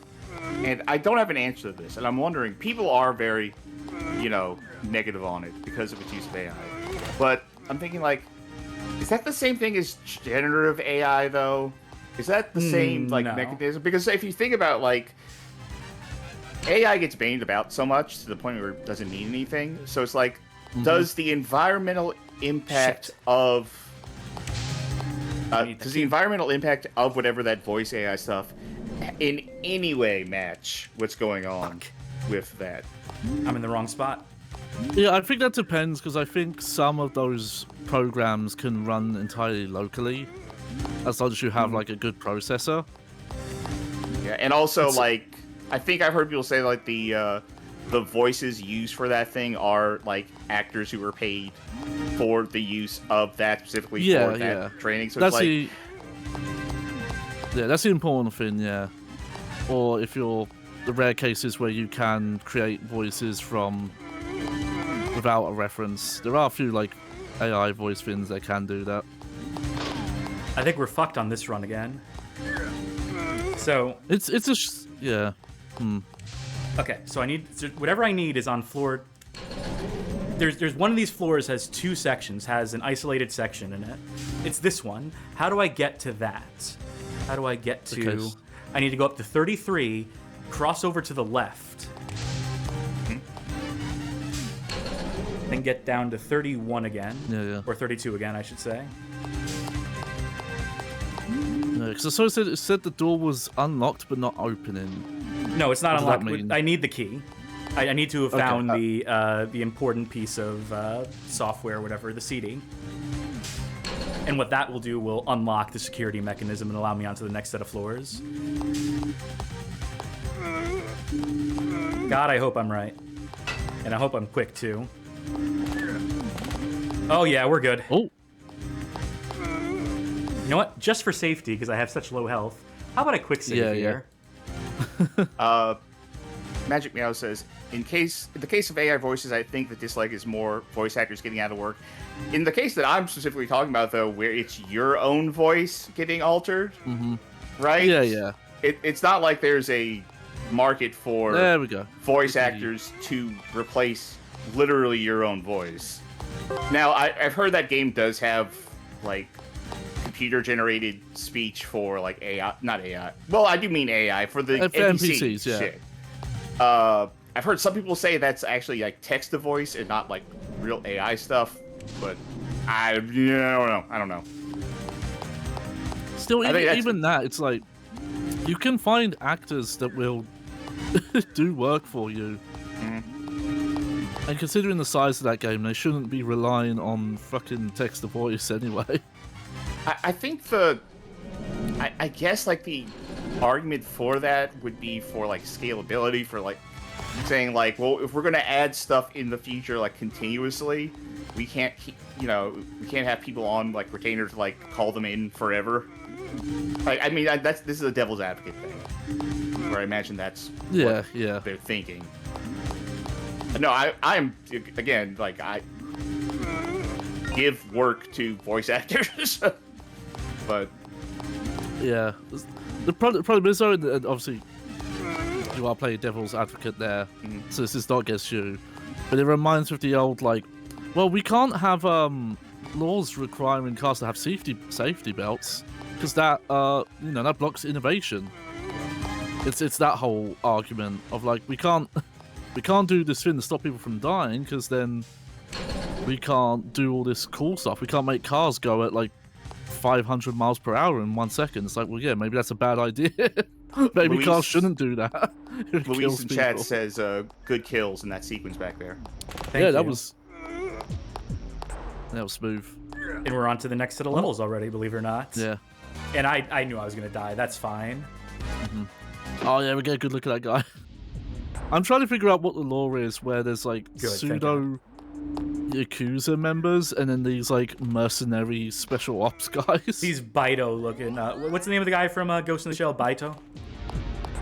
Yeah. Or Bato? It's a... Battle, yeah.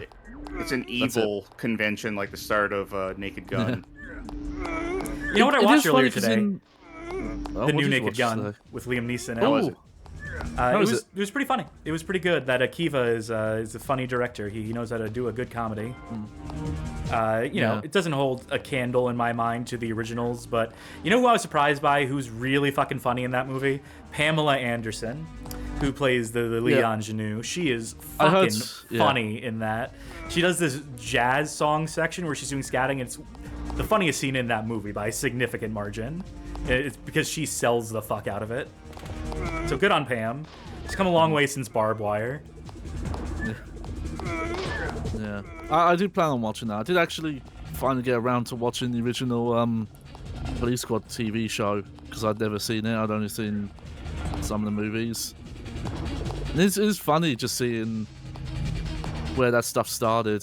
I don't know the full history of like why that show didn't take off more, and then they had to the do way the Leslie films. Nielsen said it in an interview about like why the show wasn't successful and why the movie was is because the expectation on this TV is that people aren't really paying attention. You're only half paying attention. It is a show that requires you to appreciate the jokes, that requires you to be paying attention. Yeah, for sure. Oh, for sure. Yeah, I could see rewatching that series again in like a year or two and seeing stuff that I didn't catch the first time. Though I did notice there is a bit of like, oh well, now we're making a movie. We'll just reuse that joke. No one saw it in the TV show. Basically, every joke from that show gets reused. Yeah. I wonder why though, because unless I'm wrong, like aside from Leslie Nielsen, like none of the other cast from the show returned. No, because they needed to hire bigger name actors. The TV show was, guys who were like known, who were like bit actors, B players. But then you get George Harrison and O.J. Simpson for the movie casting to be like, well, here's our gets, and of course Leslie Nielsen. Yeah. But yeah, I don't think I've seen all the original films. I've definitely seen the first one a lot, but I don't know if I've seen the second and the third one. 2.5 I saw the most because I had the official VHS release of that. And then 33 1/3 has moments. There's one very regrettable plot line in that people always mention, but it still has some solid gags outside of that. Yeah, that might be the one I have seen. I know Robert Goulet is in one of them. That's two. Ooh. Ah. There you go, that's the one I've definitely not seen then. Oh! Shooting the pottery. Jeez Louise. Yeah, those shotguns hit. We gotta watch out for those, I suppose. And it'll only bring us to this floor.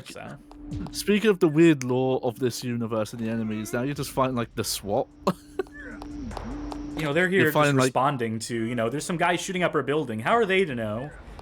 Actually, more specifically, they look like Half-Life 1 guards. I believe that was a say something nice. Yes, say something nice. You can aim and shoot in this, and I do like that it's not wrap around the edges of the screen. I do like just having all the movement contained to the nunchuck, strafing, turning at all. This works completely fine to me in a way where I am not missing more advanced control schema. Even as a jump that you never use, that is just completely functionally worthless in this game. Like, it's weird because it doesn't look good, but I feel like you could get that kind of shoddy light gun shooter enjoyment out of this. Like, a lot of parts of this makes me think that it might have started life closer to a light gun shooter just because it shares so much of that design philosophy. Let's skip the different enemy looks. And shooting boxes to pick up ammo.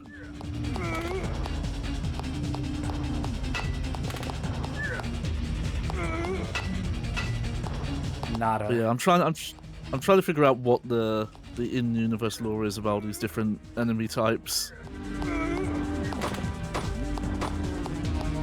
Again, I think that's why I was getting into the Eddie Austin videos, because he does make such a good point that highlighting these mistakes isn't to say these are bad parts of these games, because they add the charm, and then there's also the fact that like games ultimately they're all illusions. They're illusions. The feeling of realism. Oh yeah, this power line isn't actually connected to this. I forgot what the name of it is now. The grid or what have you. Yeah, the grid or the big converter station things that like change the voltage and all that. So yeah, because it doesn't change the gameplay, it's as long as it gets the feeling across, it's all good. And again, you can immerse yourself in a game's weird, fucked up version of reality at a certain point. Now apply that logic to this spy game elevators mission. Yes, I think the application of it is that when they made this game, they're like, who would a super spy be shooting in a building? Yeah. Not all, just in general. Who would a super spy? What sort of enemy would a super spy be shooting if they were trying to raid a building? Well, guys But in all those suits. enemies in here. Yeah. Yeah. SWAT guys, military guys, Yakuza or something. I'm like, at some level, maybe we get a ninja. I don't know. I think something that would add a lot to this game, actually, is if it had infighting, and these were different factions. Yeah, they're all vying for control. Yeah, so it's just like, oh yeah, the Yakuza and some fucking, like merc group, like a Blackwatch or whatever. The green hair here's gang. And then here's the Black Mesa guards are just here as well. Alright, useless floor. Yeah. But like, I'm someone where if I'm enjoying a video game enough, I could kind of get immersed enough into them that even out of bounds stuff I can entertain as being in universe. Like, it's not just, oh, I've broken the video game. It's like, oh, in this world, this is just what's over this valley is just a void. Yeah, what's going on outside of the creepy. building in elevator action? Yeah. What's the story about there? We only saw it for a brief moment from the roof. What about the maintenance guy who has to deal with all these mess up elevators the next day? What about the janitor has to clean this fucking mess up? Yeah.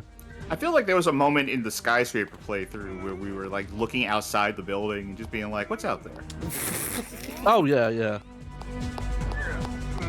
Because I think with the setting and the voice, it was like, oh, this is definitely not England or London.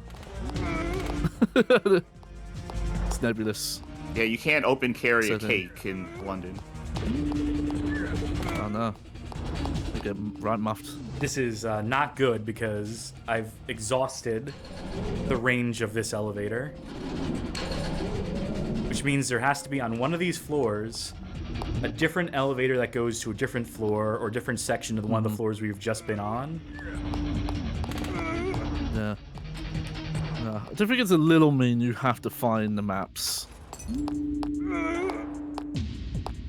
Especially just, the way these are generated. So I think some developers forget how directionally challenged people can be. Where is the goddamn elevator on this floor? Bling. Doesn't help that all these things also look like elevators to me. All these doors that enemies are piping through. Oh, yeah. Okay, I guess, is that an elevator? Because it has, like, the triangle on it? No. Oh, yeah, I see what you mean. Folks, thanks for tuning into this playthrough. It's an auspicious choice for a game.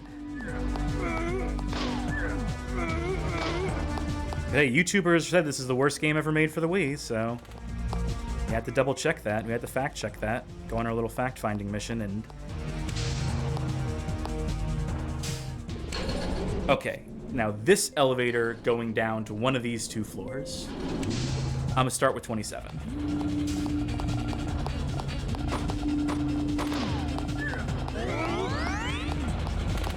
Fuck this.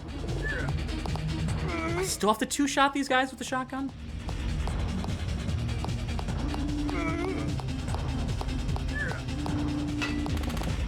Oh, that guy's red. That guy's red.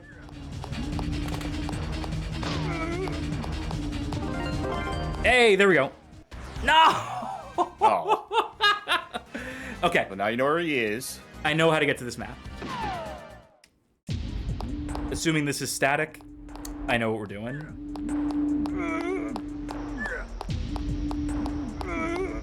All I need to do is find the elevator here and then ride that one all the way down to 27. That's a spicy meatball! Hey, thank you for the Finally made raid, it, Sir friends. Lar. Howdy, welcome to Spy Games Elevator Mission, the elevator action game that wasn't. We're just navigating, plumbing the depths of these floors.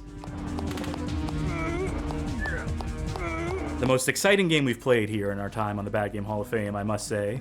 I mean, it's got guns, it's got shooting. What more do you need in a video game? It's got a sound effect for when enemies die. And no sound effect for when you shoot the gun. Well, it's implied. Yes, And it's welcome a in, roguelike. Raiders. Yeah.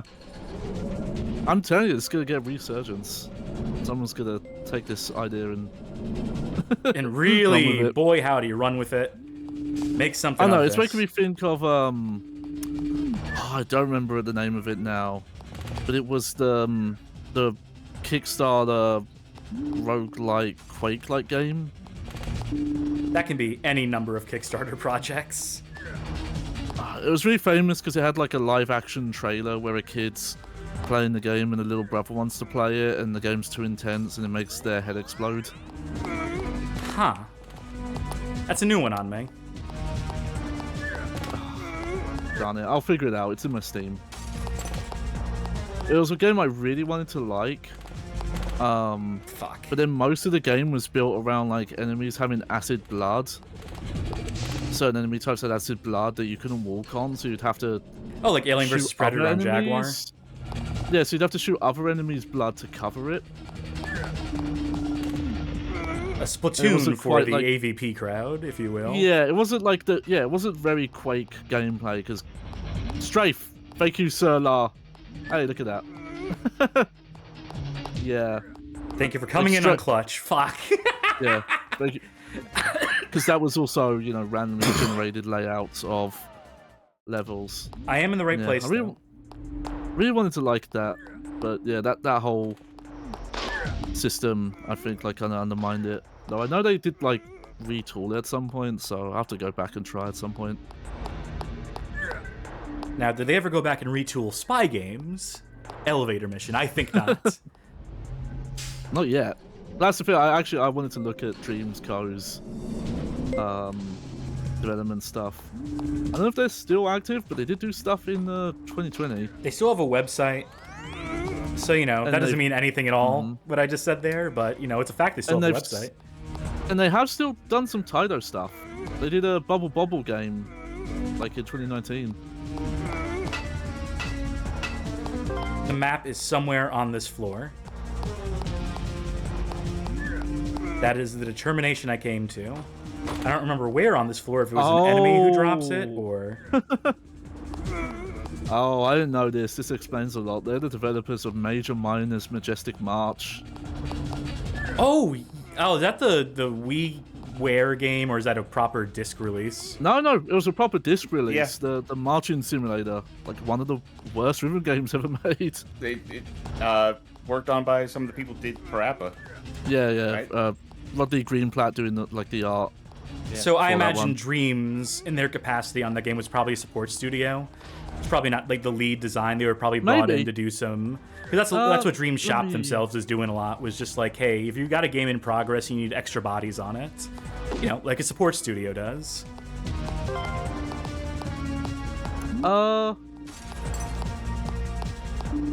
No, they were the main programmers, designers. Like, whereas Nana Onsha, the actual Parappa Jammy, they were like producers, creative. So they did like the the groundwork stuff. Interesting.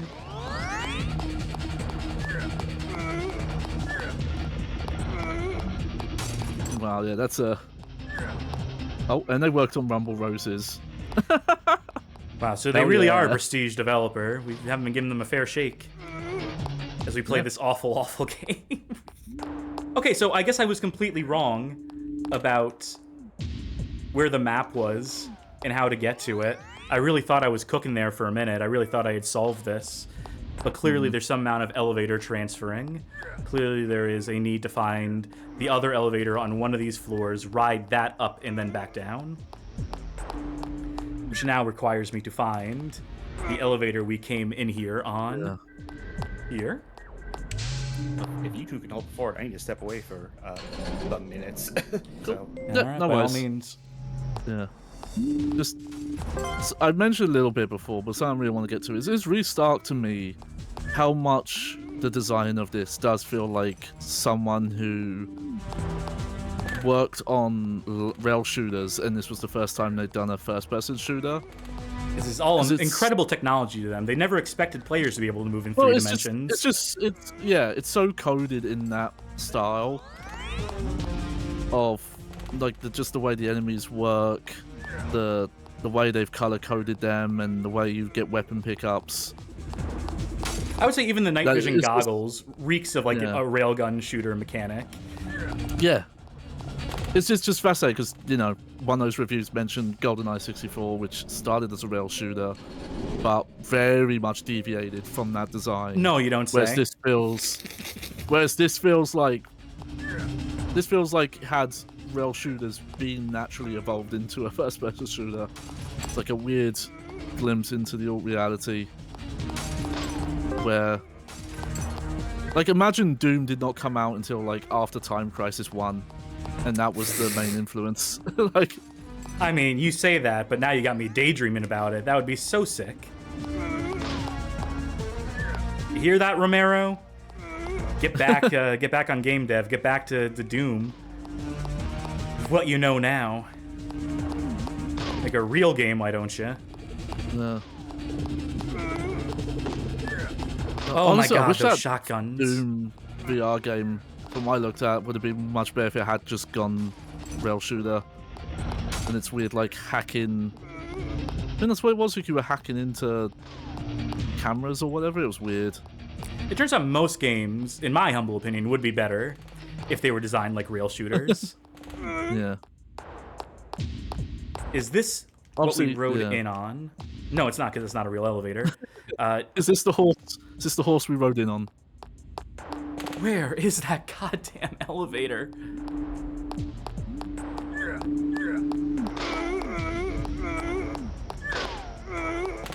The lack of our gunshot sound effects is beginning to get a little bit silly, I must say. You know, far be it from me to criticize Spy Game's elevator mission, but these sound effects, not superb. Yeah. I'm also surprised the mute in the Wii remote speaker didn't force them to play in game, because I thought that was like standardized for the system. This is the first game I've seen where that did not work. Disprove that notion. I hope this is the right instance of this floor. Yeah. I bet it's not.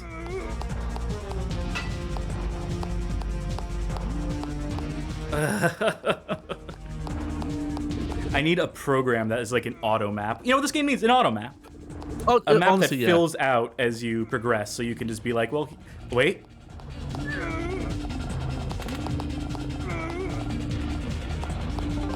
Oh, There we thank go. God.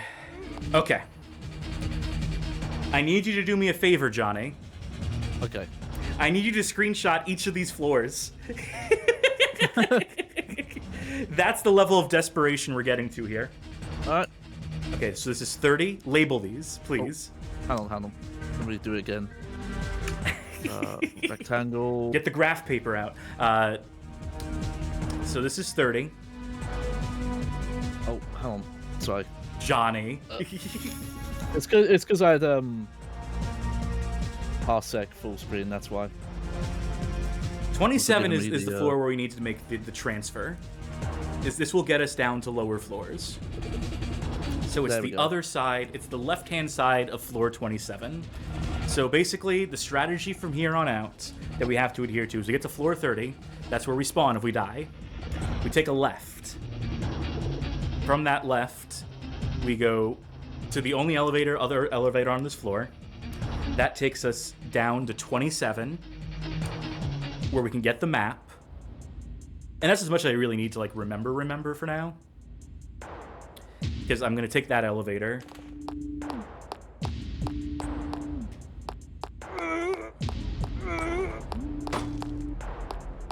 There we go. Here. Let's hit up 26.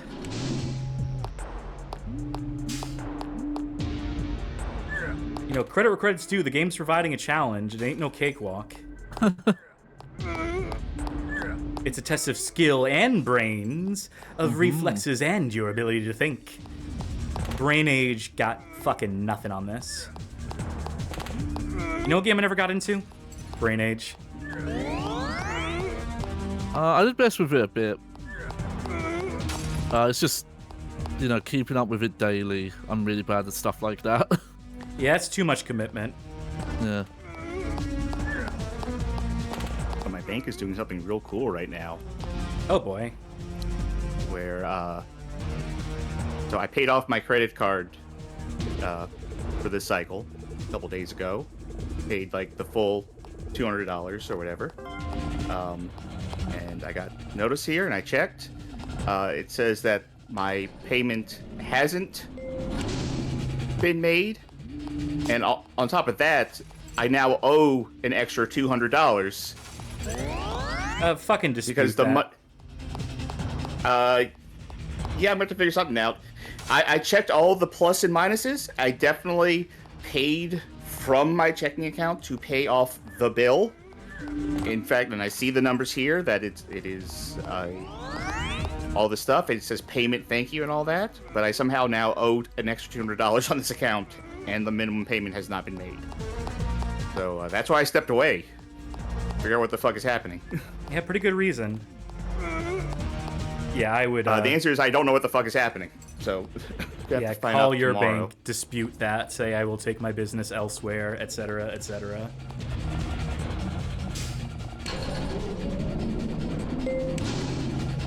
Okay, we're making some amount of progress here. I have a route. If we die, I know how to get back to where we are. But I think we're gonna do So we're okay. gonna go up to 25 from here.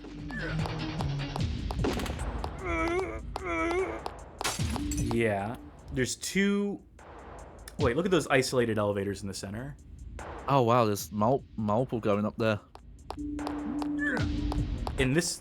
What we're on is just a ring right now around everything, so this is pointless. If there was, like, an enemy here that, like, dropped something, that would be one thing, but... Yeah. Do you think there's anyone living in this building because they couldn't figure out how to get out? Yeah, well, I guess I'm Like, they stuck went here. I for- guess my new home. Yeah, they went in for work one day, and now they just live in the walls. Like Gary Busey and Hider in the Walls, or whatever the name of the fucking movie is. Oh yeah, the hider. I wish I could access the map from inside the elevator, from the safety of the elevator. Yeah. Okay, we need to figure out how to get centered. I think I figured out how to get centered. Yeah, I get what they're going for, but I would have leaned in a little bit more arcade with the design and just had stuff on the map, the like the elevator screens. I was like, oh, the guy you want's on this floor. Figure out how to get there, like that kind of thing. Yeah, there's a lot of things they could have done to make this more bearable, to be sure. Yeah. You know, people are talking about subgenre names and they're talking about search action. I think this might be the definitive search action game. Okay, so check this out. These are going to be two dead ends, but one of them might have the item that we need to proceed. So we got to destroy every computer and kill every enemy. Now, I got a strategy for this. In short time, your fate will be sealed, Superman.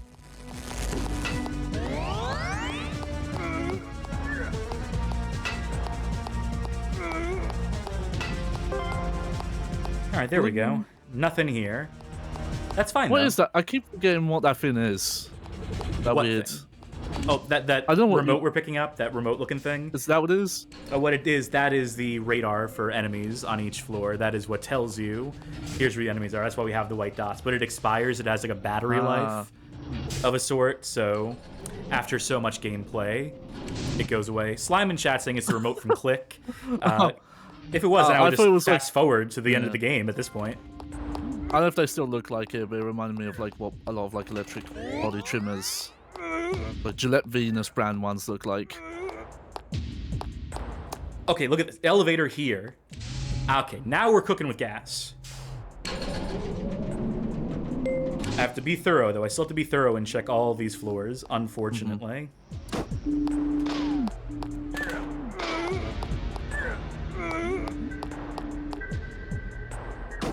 The lack of gunshot sounds is really starting to get to me. An hour or two into this. Well, what you have to do then, I guess, is when the stream ends, is foley all the gunshot sounds into the VOD. Oh yeah, I'll get right on that. Yeah. None will be the wiser. All right, I hope you've been counting how many times we fired our gun. I hope someone, Johnny, I hope you've been keeping count.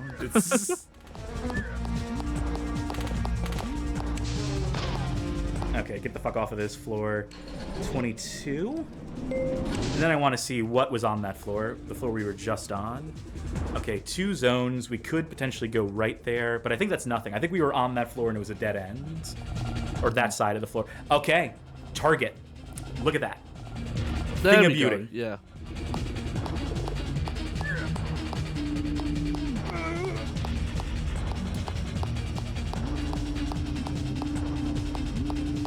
Ay, ay, ay. Okay. My Kingdom for slow-mo, like in that mobile game version of this. Yeah. Yeah. They've kind of. I've been thinking about talking about this. They've got a pseudo slow-mo with the intentional slow bullet speed, and I do appreciate that. I'm quick saving, by the way. Yeah. Oh no, I don't blame you. You don't see it much in shooters anymore, but I do appreciate it because it does let you feel like you're doing slow-mo bullet dodging without a bespoke mechanic for it. It's a good thing I quick saved, huh? Yeah. I love this guy with his chin strap. I love the way he continues to walk into me. That he can't teabag, he can't quite crouch down, but he's finding a way to defile my corpse nonetheless. Just looks like he's driving to the music though. All right, get the fuck out of here. Yeah. I did realize I think I wasn't reading the elevator diagram correctly at first. I realized, oh, okay, you can stop at every elevator a line goes through. Yes. It's not just.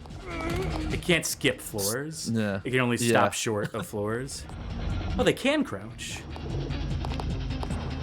Ha! A jump will come in handy. I can Goomba them. That's like the idea of jumping over bullets. Please don't kill. I'm guessing those guards with the shotgun. Maybe if you. Do you still have a shotgun? No, I got nothing right now. Oh, okay. Because earlier they were just dropping shotguns constantly, and now they're not.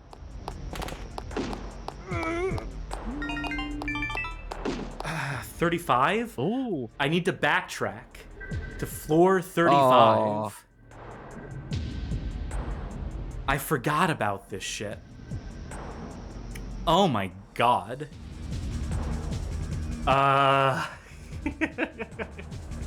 Let's do another save state. Okay. So I'm gonna shoot these cactuses here in the hopes that one of them has health. Or like a better gun or something, anything. And then we'll begin the long backtrack. Yeah. Just to be safe, I took a screenshot of that prompt as well.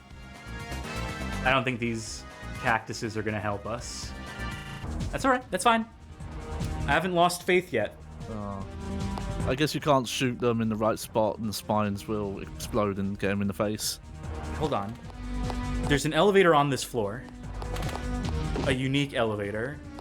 This will either only go down and take us to, like, the ultimate exit of this level. Okay, it goes all the way down to 22. If I take it to 25, where is this going to put us? Right, okay. This elevator, I need to go to the... Oh, I hate this. That elevator goes down, so I can transfer to that elevator so I can go up. Right, okay.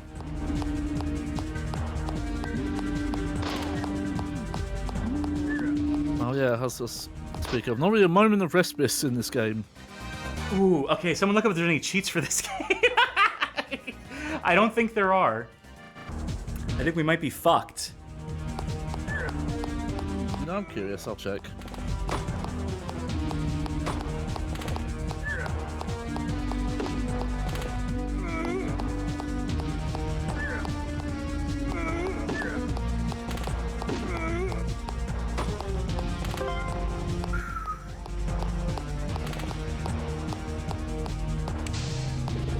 There we go. We have one Q&A. How do I open the elevator when I get to the end of a hall? Good question. All you have to do is walk up to the elevator and press A. There we go. I'm glad someone answered that for that guy.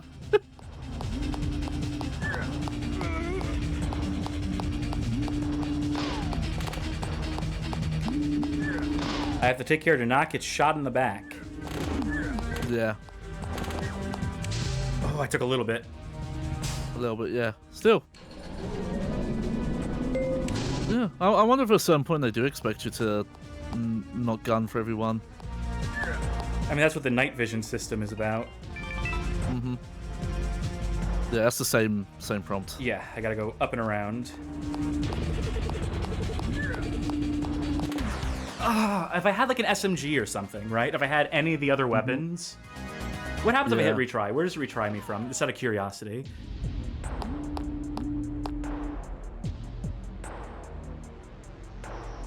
Okay, so where is... Okay, yeah, no, that would be doing this entire section over from the start.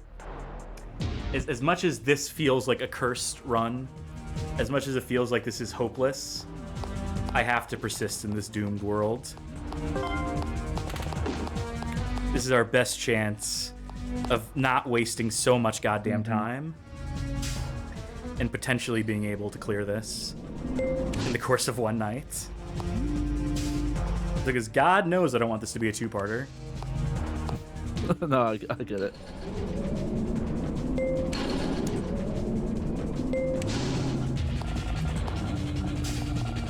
All the way down to the end.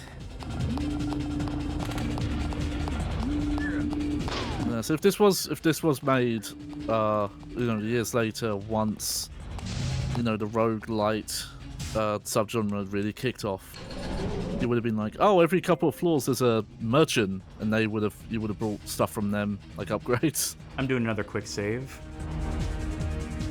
Has to be done. We have to just start save scumming our way through this.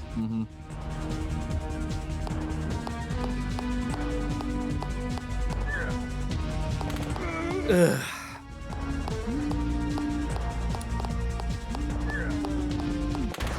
Yeah, no shit. Luckily I save stated again there. Can you read what Slime said in chat? Some generator chat says the back of the box of this game says that missions will never get stale. Well, that's the dream, isn't it? The infinite game. That's the dream's co. Oh my god. The map doesn't indicate where there's blockages. That's how they get you.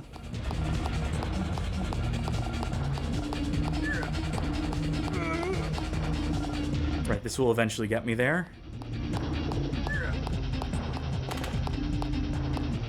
Let's just make sure, do health kits only come from specific enemies or environmental drops? Who's to say? Because if these enemies won't drop them, that's messed up. I'm back. I know you're going phone through it with right me. now, but Yeah. I do hope I was that the actually- situation resolves well for you, my friend. It's a very helpful phone call I was having with that lady, and then I got hung up on. Oh no. Oh, the classic, yeah. It was a pain when that happens. I think it's sorted. I just didn't get all the information that I wanted out of it. But I don't know. Maybe they'll call me back or something. But I think I hope it's sorted. If not, folks, check out the Patreon. Yeah, I would hit the button right now, but I'm upright. I'm standing. I wish there was a way to transfer over control. There we go. Especially because I would love to take a seat.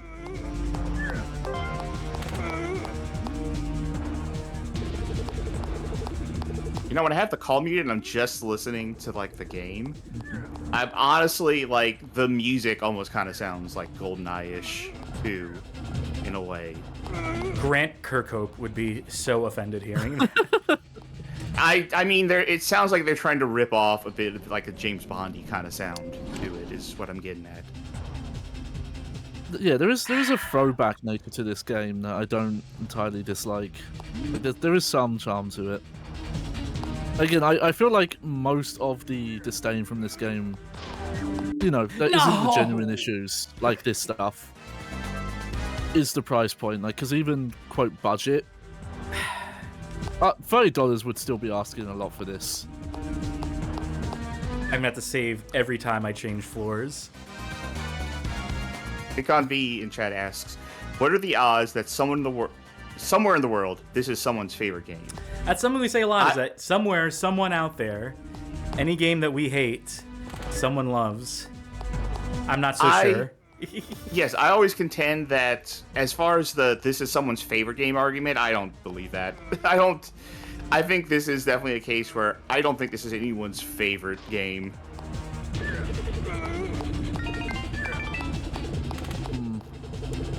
Yeah, I'm sure there are people out there like Johnny who would probably be like, you know what, this actually isn't that bad. All things considered.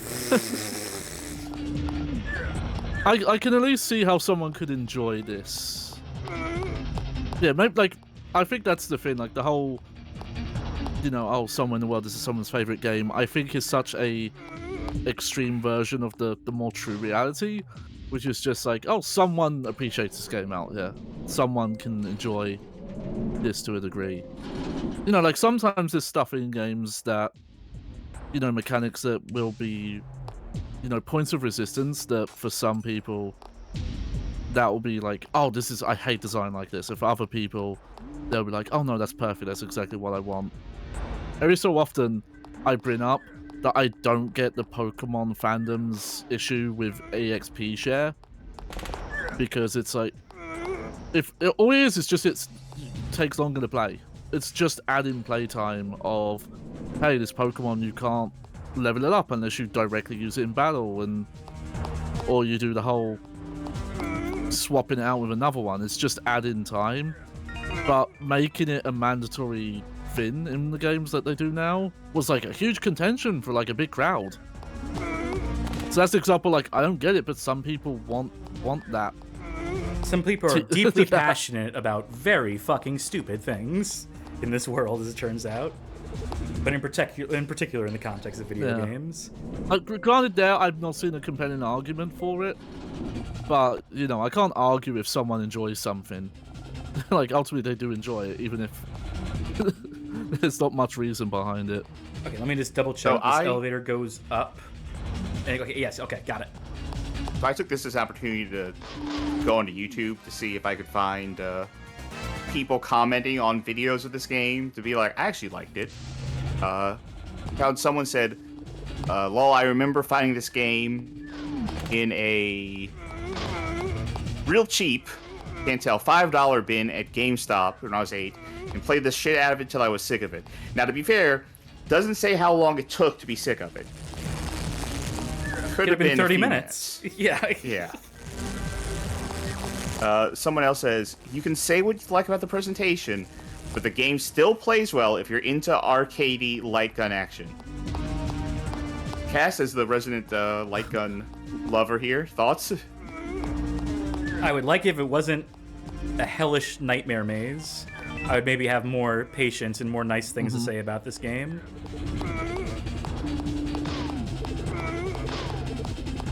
But, you know, someone might really like the maze element of the design. There's people who like just solving mazes. God bless them. Couldn't be me. I mean, some people just go into a cornfield and they're like, ah, heaven. Can't wait to get lost here. I've got enough corn to last me. In short time, your fate will be sealed, Superman. Have you seen... Is that the first time we've had that tonight, by the No, way? no, it's been a couple times. But people have been more sparing on it than you would expect. You see those images of, like, the fake corn maze? That there's, like, the bouncy castle set up with just walls with pictures of corn on it, and then people doing that as cheaper corn mazes? No, I can't say I have, Charky. So going around Blue Sky a bit.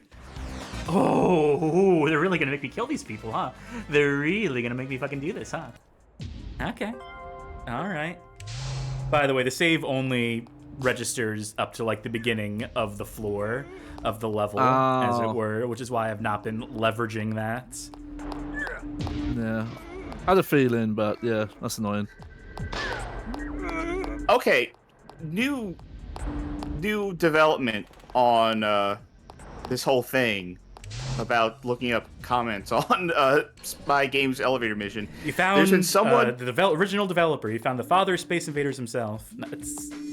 No, I found someone who, as of 2 days ago, has been going around seemingly to every video on YouTube of this game and commenting that this game gives them a brain hemorrhage. Joke's so nice they have to say it thrice, quadrice, quintice. Let me just see if it starts me. Of course. Let me find another video. Okay. I found one that he missed. Well, I hope he visits this one, and I hope he watches all the way through to hear himself mentioned. Yeah. That mention gave me a brain hemorrhage. You know, who's to say the guy might have died? That's why no. he didn't get to comment on that last video. The brain hemorrhage finally got him. It's all this game Okay, is we to do blame. we do have one user review on Metacritic. It's a 2 out of 10 from Tough Luck. And it reads, like most games I own by UFO, this one, and it's a censored word, so, you know, fill in the blank as you will. However, call me a sicko, but I will play this for hours, just because I refuse to let it get the best of me. It's repetitive, and it wants me to give up playing, but I won't. You hear me? I won't stop playing. I have nothing better to do. Ha ha, nothing at all, but I sit here in my TV room and go down hallways over and over. The same hallways. Always the same hallways. But you won't defeat me, I won't ever quit. Okay, it wins. What a terrible... He quit at the end! I was pulling for you, Tough Luck. Better luck next time. Okay. Floor 35. Oh my god, why Yeah, does it have to be the most circuitous fucking floor to get to? Why does it have to be so goddamn out of the way? And remember, Section B. Oh my god, I need to go So all the way up to 37. I need to get up from 34, transfer to 36, then... wait, no, but that wouldn't... Is Section B the one on the left or the right? God, I don't know. I would assume Section B is the right one. So I assume you go from 34.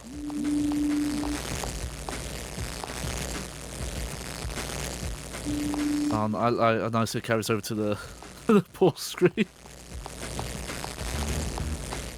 I'm trying to figure out why the resources are so sparing. It almost feels like because you've done a floor, then it's like, that's it. You're not getting anything more from this floor. No health, no none. Which I wouldn't expect a game. Yeah, I wouldn't expect a game like this to track.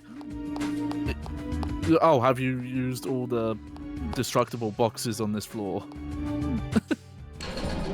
Okay. I just found a 13-hour playthrough of this game. That's someone who's not cheating like we are. I'll tell you that much for free. Okay. Now they could be here, or they could be in the adjacent isolated section of this. I'm really hoping that they're just around this corner. No. Good God.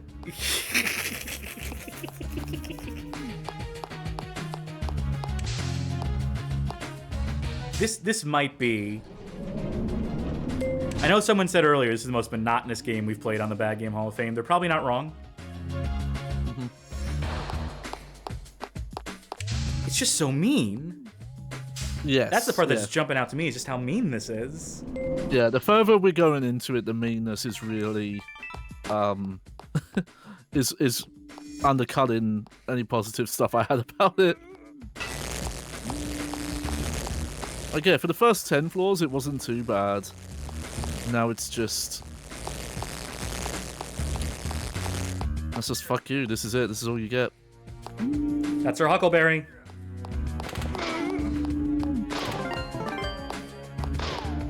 Yippee! Okay. Save again. And now... Are you ready for this? Now we need to get back. To floor 21, where we came from. I've just realised, have we seen a window? No. No. Not a one. What a nightmarish, non-Euclidean world. It's like the Historical Society in Silent Hill 2. Turns out this game's actually like 50 foot underground. 34. All right, I'm ready to put a bow on this extended bit because I think I have found the one defender of this game. Kind of. On some video review, this person says, that's why they have GameFly. So, 13-year-old comment. That's why they have GameFly. So that if you want to buy, if you like the game, and the Wii is still a good game system to play, it's your game to decide what is best to you. I have this, and it's actually fun to play. And then he says that the Nintendo DS sucks. That's their line in the sand? Yeah, take that. Look, I'll defend play Spy Game's elevator mission till my dying fucking breath. But the DS, now that's a piece of shit handheld if I ever seen one. Don't play Space Invaders Extreme or anything. Folks, thank you so much, those of you who are still with us.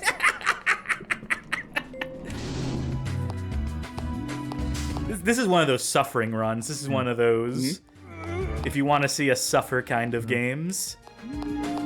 Who knows? Maybe this will count as like unintentional ASMR. Man navigates not Euclidean nightmare of escalators. Oh my god, a health kit. Hey, health. That'll give me an extra shot that I can survive. Get up nice. Give me a second. Yeah. Dodge. I'm trying to time it. I'm trying to assume when they're gonna shoot behind. Yep. Okay. You saw those bullets whiz by me. Yeah.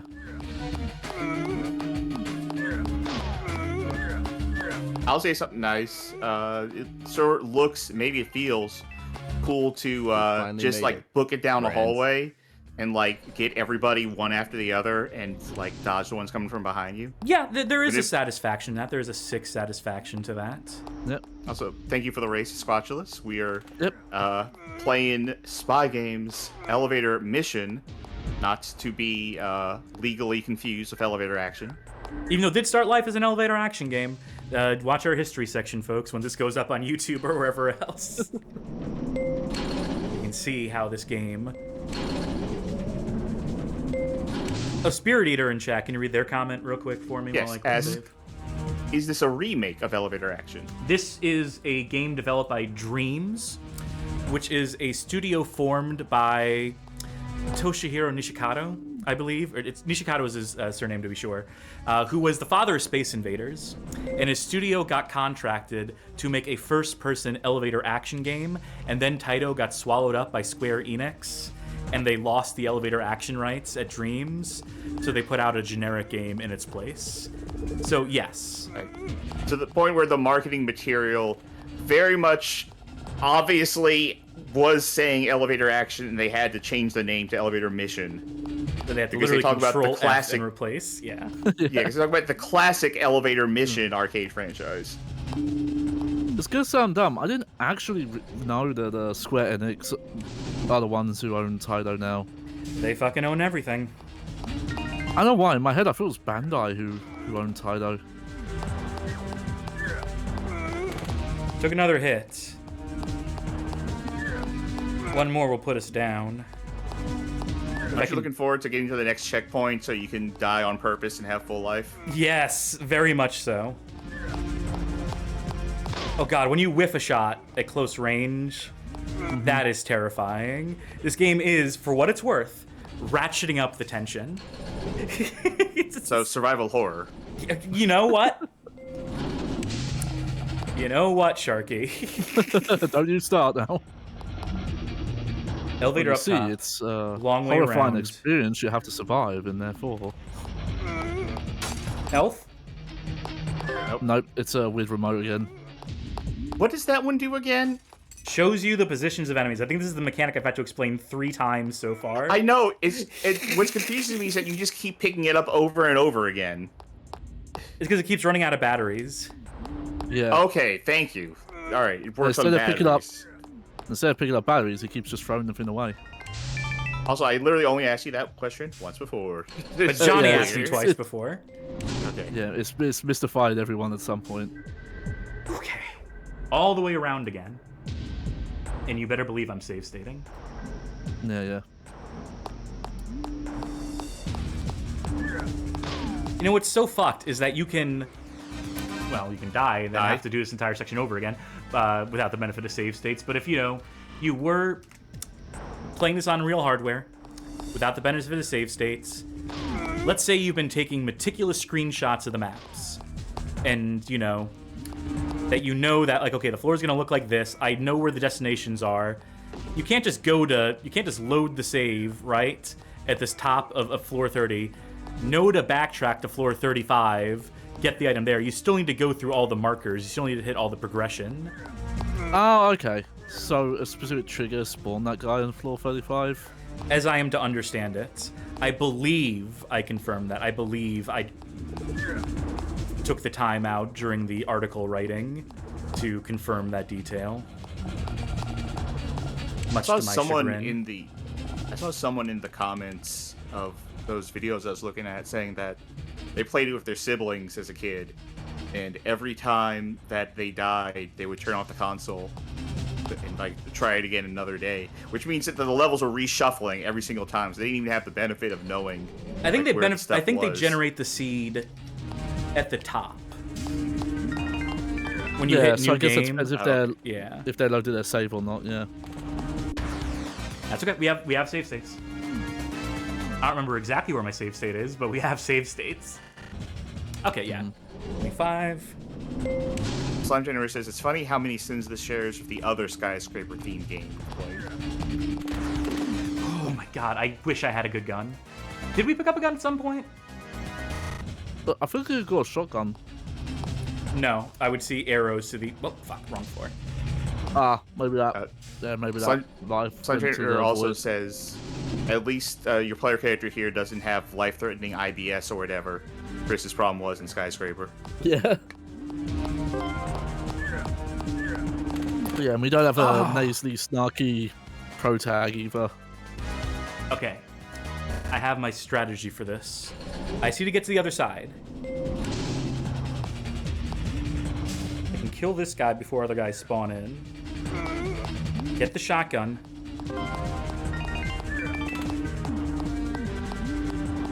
Stun.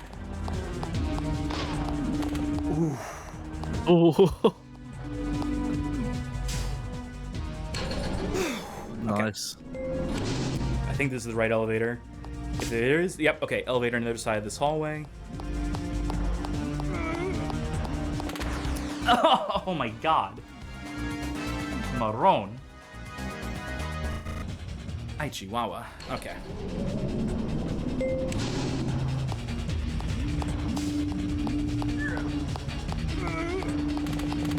No shotgun that time? Huh? That's too much for you, okay? Too much to give me a shotgun there? So I can, like, hold to my strategy? Oh, God, I wonder if the loot drops is in that, like, Mega Man system where it depends on what frame of a second you kill them, if they drop something or not. Oh my god. Yeah, no, I think you're best to clear those 3 out first. Because I didn't save state at the right spot. I should save state here, so I don't have to. But I don't want to save state at the end of this floor. I want to make it to the elevator on the other side. This is a second energy drink night, I think.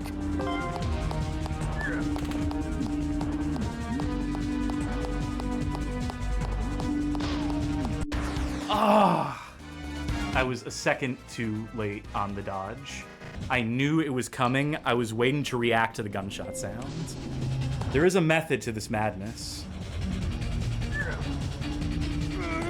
I'm gonna try my Bailey's homemade chocolate now.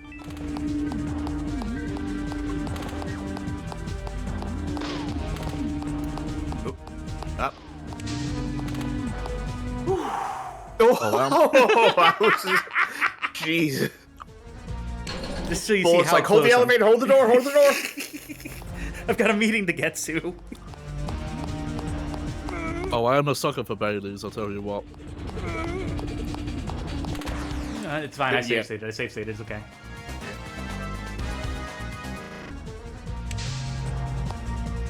Uh-oh. Excuse me, I forgot something on this floor. Oh god, this green hair guy looks way less cool. The closer you Good get to look at him. his Yeah. face. Yeah. He's not pulling the look off.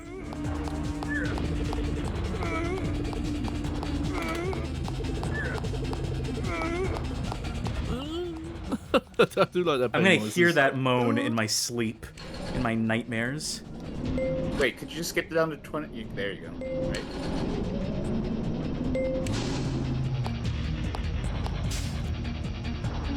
Now what?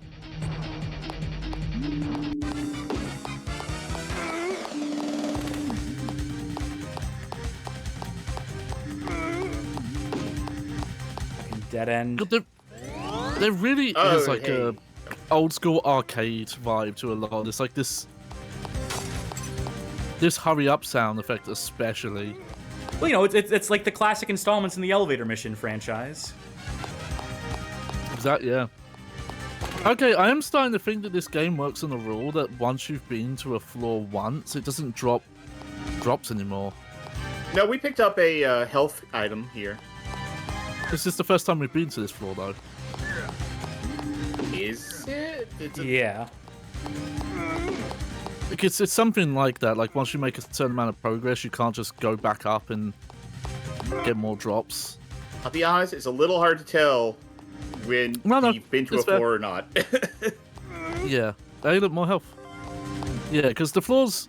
Because I know, Pro Striker earlier in chat mentioned the floors looking the same. They do saving. change. It's just... It's once you get past, like, every 10th floor, and then you get, like, a palette swap. Well, there is sometimes, like, a slight change between 10 floors, but yeah, it's not often. You know what's a trope that I like in games? When a skyscraper has one floor that just has like a completely different cultural theme. Like think about like Wanted Dead in the one floor that's a Japanese garden in that Metal Gear opening Rise- skyscraper. Metal Gear Rising does that as well. Yeah. Which I like in universe. Sweet release. There we go. In universe, it's explained that there's just one like executive at the company that's a massive weeb, and that's why that floor's there.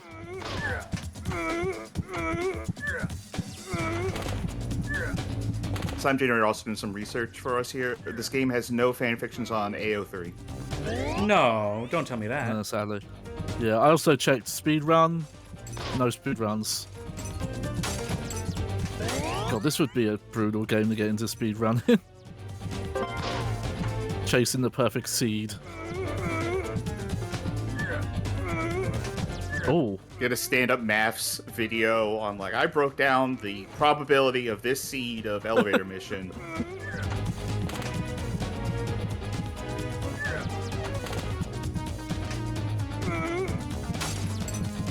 I want to shoot all these. well, Vic and B in chat mentions that trope exists in real life too. Look at the Iron Storm offices compared to the real rest of the office.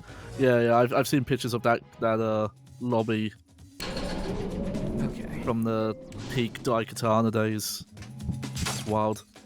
Maybe this gets to be a more straightforward floor. Or set of floors, you know what I mean? Maybe these are going to be more uniform in their design. And we You know, can... I'm a You go on. Oh, I have nothing relevant to say, so you go on. I'm hoping that like the layout of this floor, of this sequence of floors, is such that there's less isolated areas and less backtracking. I can hope. I can pray. I assume it's not going to be the case, but part of me is hoping, like, when you get to the final 10 floors, it'll just go... It's a straight shot. No, it won't even be, like, a normal office building anymore. It'll just be in, like, a hell dimension. There'll be, like... Oh, like flesh blood walls? crawling... Yes.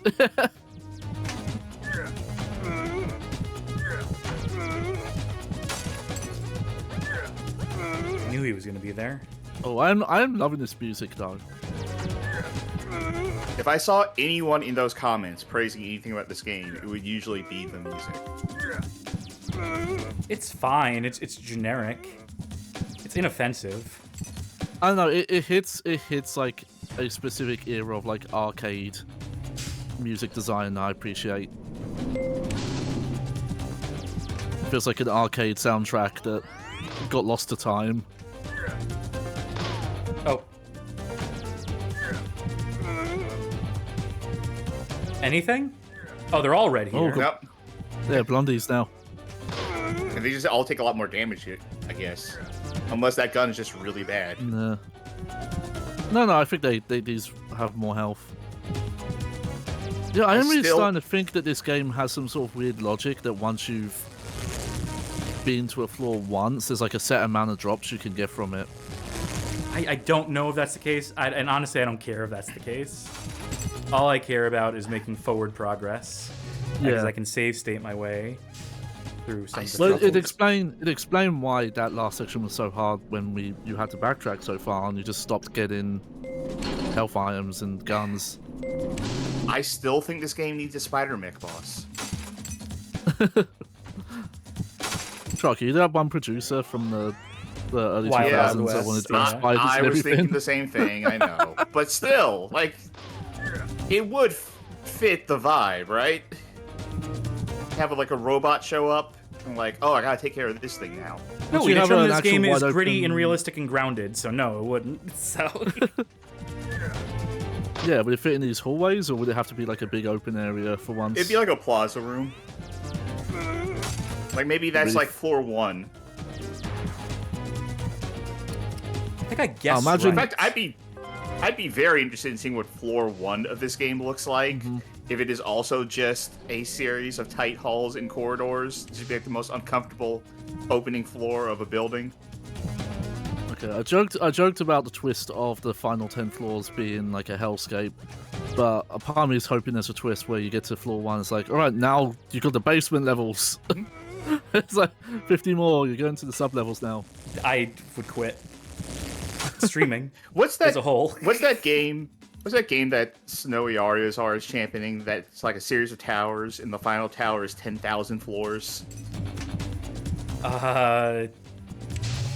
That's not St. Elmo's whatever adventure, right? No, a Spectral Tower, I think. Oh, yeah, okay. I really hope I was on the right track with how I circumnavigated these floors.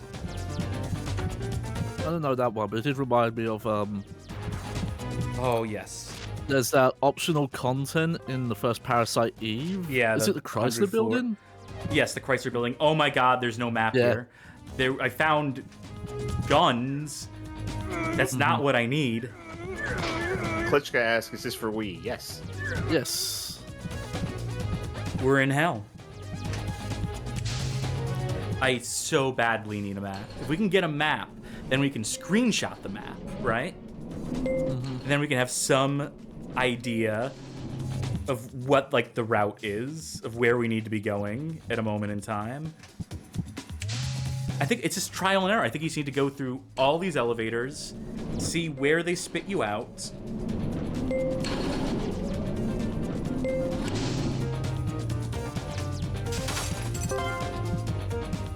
Bloom.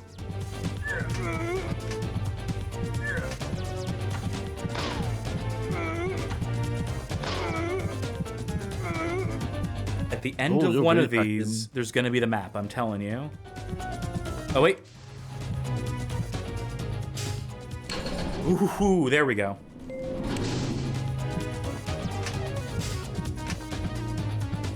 Wait, did you just walk past 3 more elevator doors? Yes, and I don't even want to begin to think about like the trial and error bullshit we're about to have to embark on.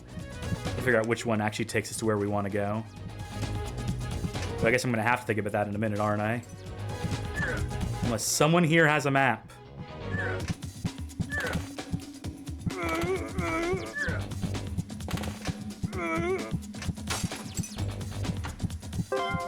So, watch any good sports lately? It's Have I seen a good sport? Nah. oh my god. Well, I feel like there was something though. You know, baseball's been. I guess baseball ended. Baseball's Yeah. over. I was hoping for Toronto to win, but oh well. I was hoping for Baseball's either fu- Toronto to win or for any of those games to literally never end. Baseball's been It seems solved. like a few got close. And, you know, for me, all baseball games feel like they never fucking end. You know, God bless Foku. You know, it's La Bella Gama, the beautiful game. Or so I've heard tell.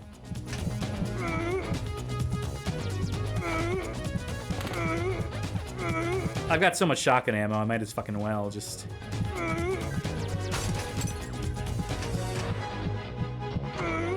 Around any of these corners could be the guy or map I need.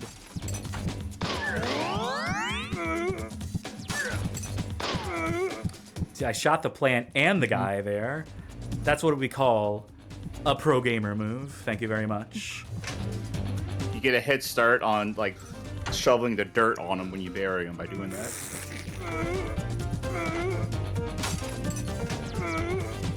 I don't think there's going to be anything here. I think this is just going to be a waste of time kind of floor. In that it's just going to be taking all of those elevators till we find the right one.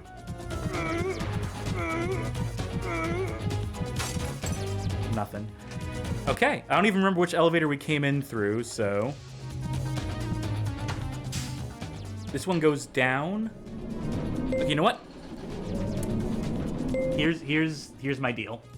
I'm gonna save state. All right. This elevator here, I don't need to save. That one goes down to 13.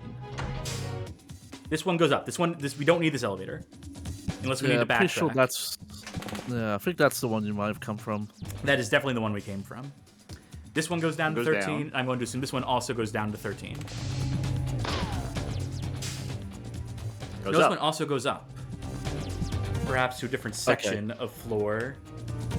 It's definitely one of the right side ones. Like when you're facing away. Stage right.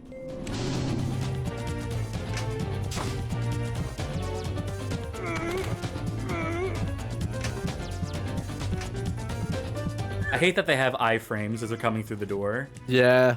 No. Yeah. It's not great. Really, all we need is a map.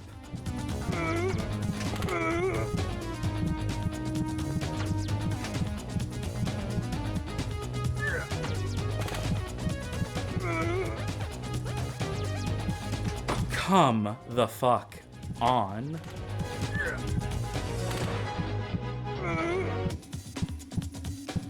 Oh. Okay. Okay. All right.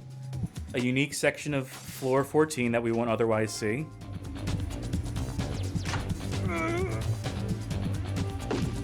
Whoa. Any ammo for me? No, of course not.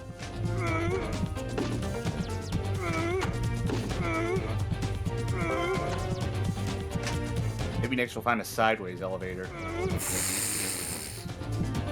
When that goes into a different building. I see the elevator there. So if you can be asking if we think reviewers actually did finish this game. Oh, I'm absolutely curious fucking about not. No fucking way did anyone. Of Any the of- 2 reviews. Of the 2 reviews, of the GameSpot and IGN reviews, no, I don't believe either finished this. Either reviewer is going to be my educated guess. And I don't necessarily think I can blame them for that oversight.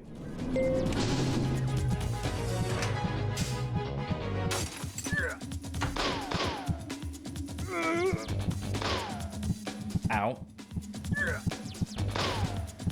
Luckily, these guys don't hurt. They just take a bunch of shots. It's just a shotgun, guys, that we really got to worry about.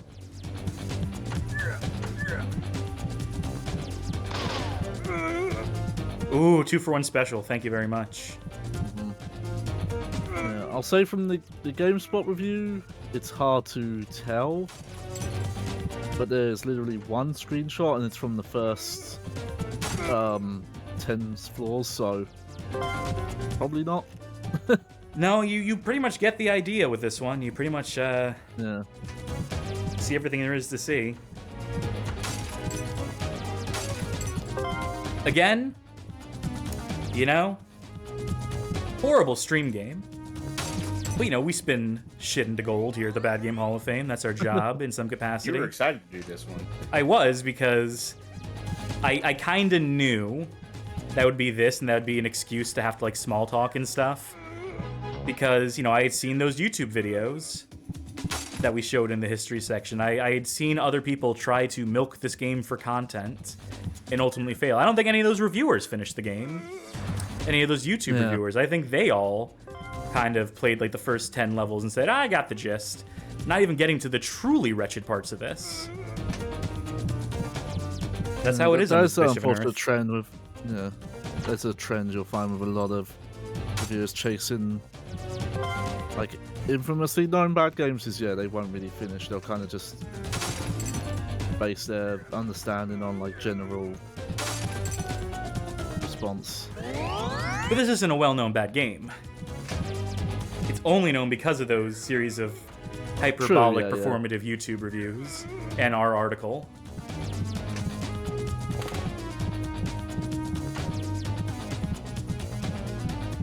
Was there a secret passage over this way? Where does this elevator go? Hopefully to 12. Okay. I can't wait to get a map on this floor. I'm manifesting it. Positive thinking. What do you think would happen if a fire broke out in this building? Oh, they're all There's dead. no stairs. They're fucked. Yeah. Everyone, everything. Oh, Oh! I do have something, a revelation for you, Cass. You can crouch in this game. how so? To quote IGN, crouching is some other combination of button press and stick push. Oh my god, the gun expired. So, they figured it out, but they didn't remember how to do it. Also, they're saying to jump, you have to hold down Z and then push the stick. Is that true? Yes. Weird. Ah.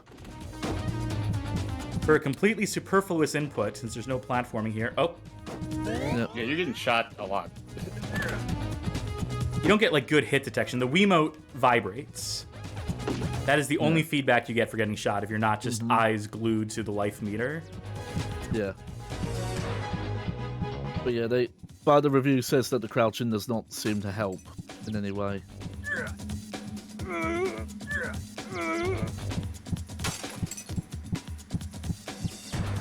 Did you see that they're adding II to Sonic Racing Crossworlds? Oh, hell yeah. And then some of those They're making comic characters, too. The lesbians from the Sonic comics. And Knights, yeah. The thing is, they're making II wear pants now. That's I fucked. think it's fucked up. Yeah. Cool, that guy just had his submachine gun. He took, like, 6 shots to kill, but I guess that didn't make him anything special. You know, it's not very satisfying mowing down, like, a row of enemies without the gunshot sounds to accompany it.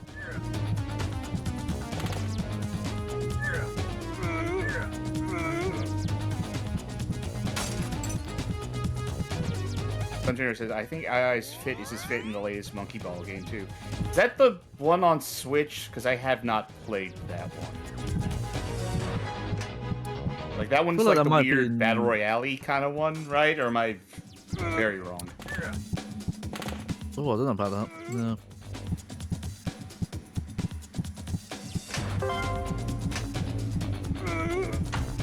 Fuck it.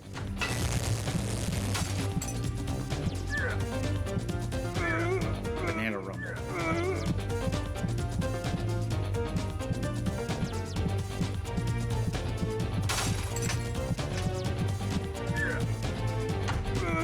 Drop something.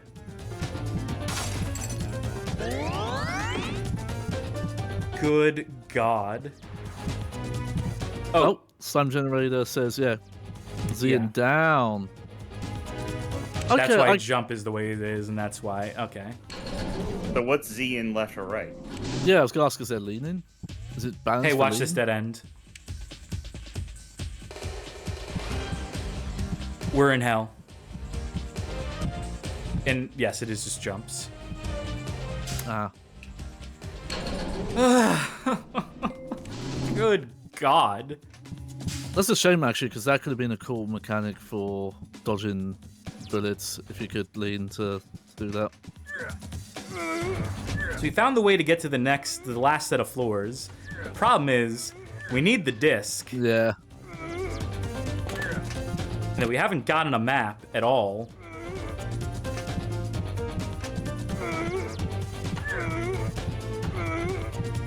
I don't think we're finishing this tonight. No. That's the problem with random generation, is stuff can be randomly generated poorly. No sense of direction. Like a samey is like a month-long hiatus on this one. In that case, Yeah, might very well be. what was it? A samey is some areas of like skyscraper were those were bespoke levels. Then run into issues like this. Yeah, I think random generation was probably the wrong move. Yeah, for a game this long especially. I mean, if if you're randomly generating levels, theoretically, you could randomly generate a thing where it's only 5 floors. The key's right in front of you, and the exit door's right in front of you each time. Wouldn't that I'm just pretty be sure a that's how it blessing? works. By the way, I am playing very haphazardly right now because I don't actually want to do all this backtracking. I'm actually kind of hoping someone plugs me in the back of the fucking skull here and ends this hellish facade. No such luck. How high up does this go? Yeah, it's like 1 floor at a fucking time. Once we see the map for this place, I'm going to be ashamed of my words and deeds. You know what? I'm going to load a save state even though we're not dead. Remember this? Remember here? Yeah. Yeah, back here, yep. Now this one goes up to 17. I want to test something. Been through here. Usually there would be plants around the corner. I have an idea. We don't remember which of these two we came from, and we never will. Unless... Oh, damn. I thought there really were going to be, like, some plants there, something, anything. Got it. Yeah, look, you came out, it looked identical. Oh! Well, there you go. Yeah, that's probably a good sign. How high up does this go? Funny. All the way up to 20?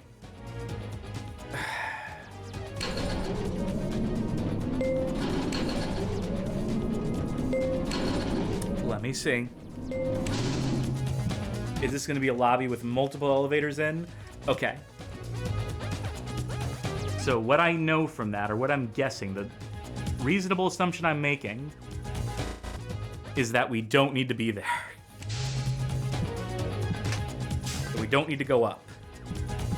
We need to figure out which of these elevators is the one we took to go down that primrose path we just got back off of. I think it was this. Well, they both go down to 13. I know. I'm thinking about. Like, Wait, look at this. The angle that you. Dead end? That's actually good. It's actually good this is a dead Yeah. end, because that means that this elevator is not the elevator we took earlier. No, I remember the dead end elevator though. Because you were getting shot in the back, and I said, "Hey, you're getting shot in the back a lot." Unless it's identical on both sides. Okay. Where does this go? Does this take me down to 13 again?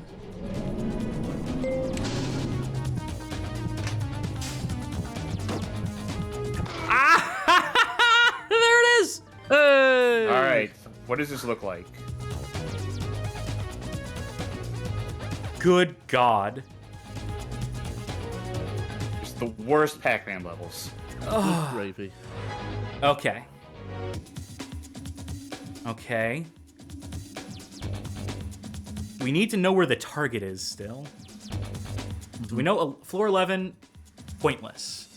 Whatever elevator takes us. We definitely explored this floor. Oh my God, I think I get it. Yes. God, these floors are so much bigger now as well.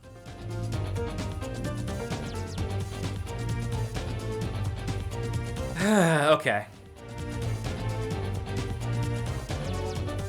It's gotta be... I wish we had a target. Wait, hold on. We have map D. I know we don't gotta be here. I know we can get off this floor safely. Yeah. I mean, honestly, that shows that the random generation is probably very limited, considering these are just very symmetrical Dead end. floors. Right hand side, 15.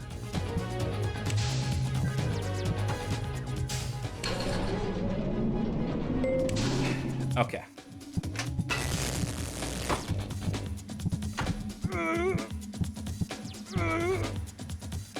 Okay. I want to get to the other side there. Actually, you know what? I want to save here. Remember the save state I'm making? Remember that this is me taking a gamble. And if this gamble doesn't pay off, we have to get on the left-hand side. Oh, fucking whatever.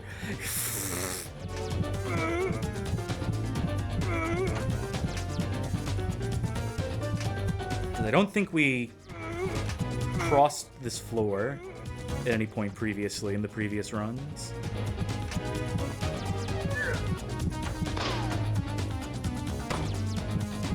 Goddamn cactus got in the way of my shot. I thought I'd get 2 for 1 on that, but... Okay. This goes down to 14.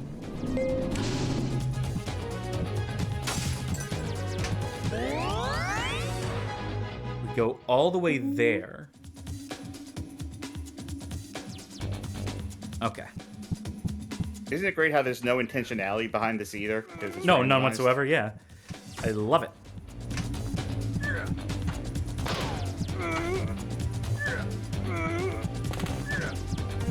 There's some other classic arcade games from the golden era that deserve gritty, realistic first-person shooter reboots. Well, it's not first person, but I've been really wanting to play that Pac-Man reboot that came out. You remember? Somewhat recently? Shadow something or other? Oh, Can't don't say know that I about do.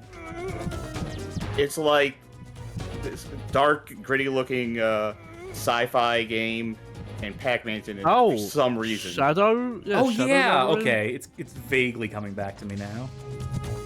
Yeah, I don't remember what it's called, Shadow something, but it had to do, it tied into that fucking Amazon series of like, what if video game do think? Okay. You know, the thing that had Concord as its Yeah. like flagship Oh series yeah. right as it was Barn getting burner. post-canceled. Shadow Labyrinth, thank you. Yeah, this got Trick. very mixed to average reviews. Some places were positive on it, some were not. Yeah, when I heard very mixed reviews, I was like, oh, show material. Okay, I think I made a wrong gamble before. I think what I gotta do here is turn right back around. Was it go up or down? Up. And go this way. Okay, here's my suggestion. Classic arcade game made into a gritty first-person shooter. Puyan. Remember that game? With the balloons, yeah. The balloons, and you have to stop the wolves who come in for your of babies. Yeah. Well, I always think of it because Peace Walker, Metal Slug Peace Walker had side missions based on it. I was gonna say Mappy Land. Oh yeah, you put. Well, I think there's. If you've seen that game Mouse PD or whatever it's called, I think that's that.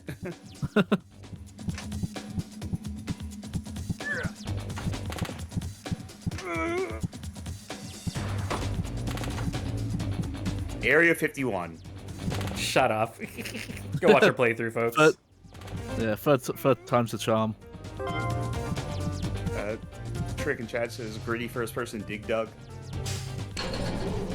Now you're cooking with fire. Now you're cooking with gas. That's a suggestion that'll whet the appetites of some C-suite fucker. That is kind of Red Faction 1.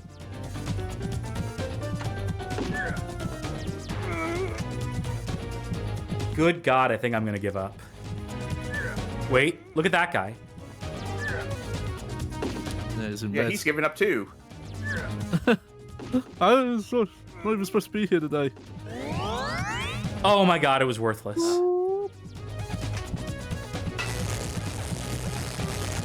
At least this is new. At least this means that we haven't been on this floor before, because I would have recognized that guy. Mm-hmm.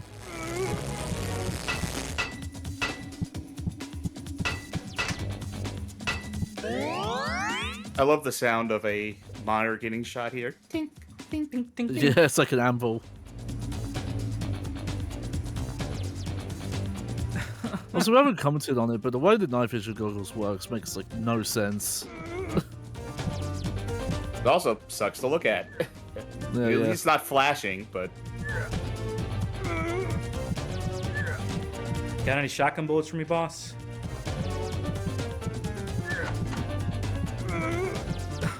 Oh my God, I'm on the verge of tears, honestly. There we go.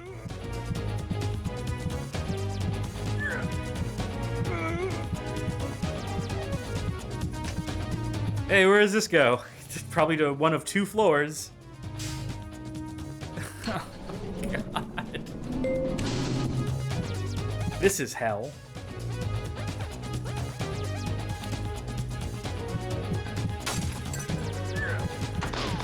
I just wish we had some idea of where the next guy that we needed to fucking cap was. Mm-hmm.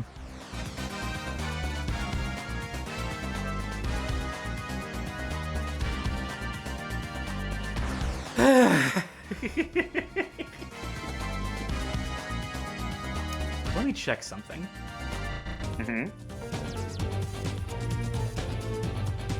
What if we kept going up?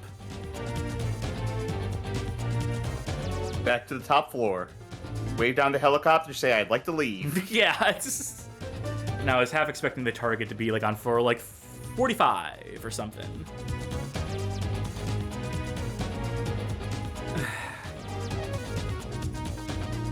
We're in the penultimate level. Granted, there's only 5 levels, but...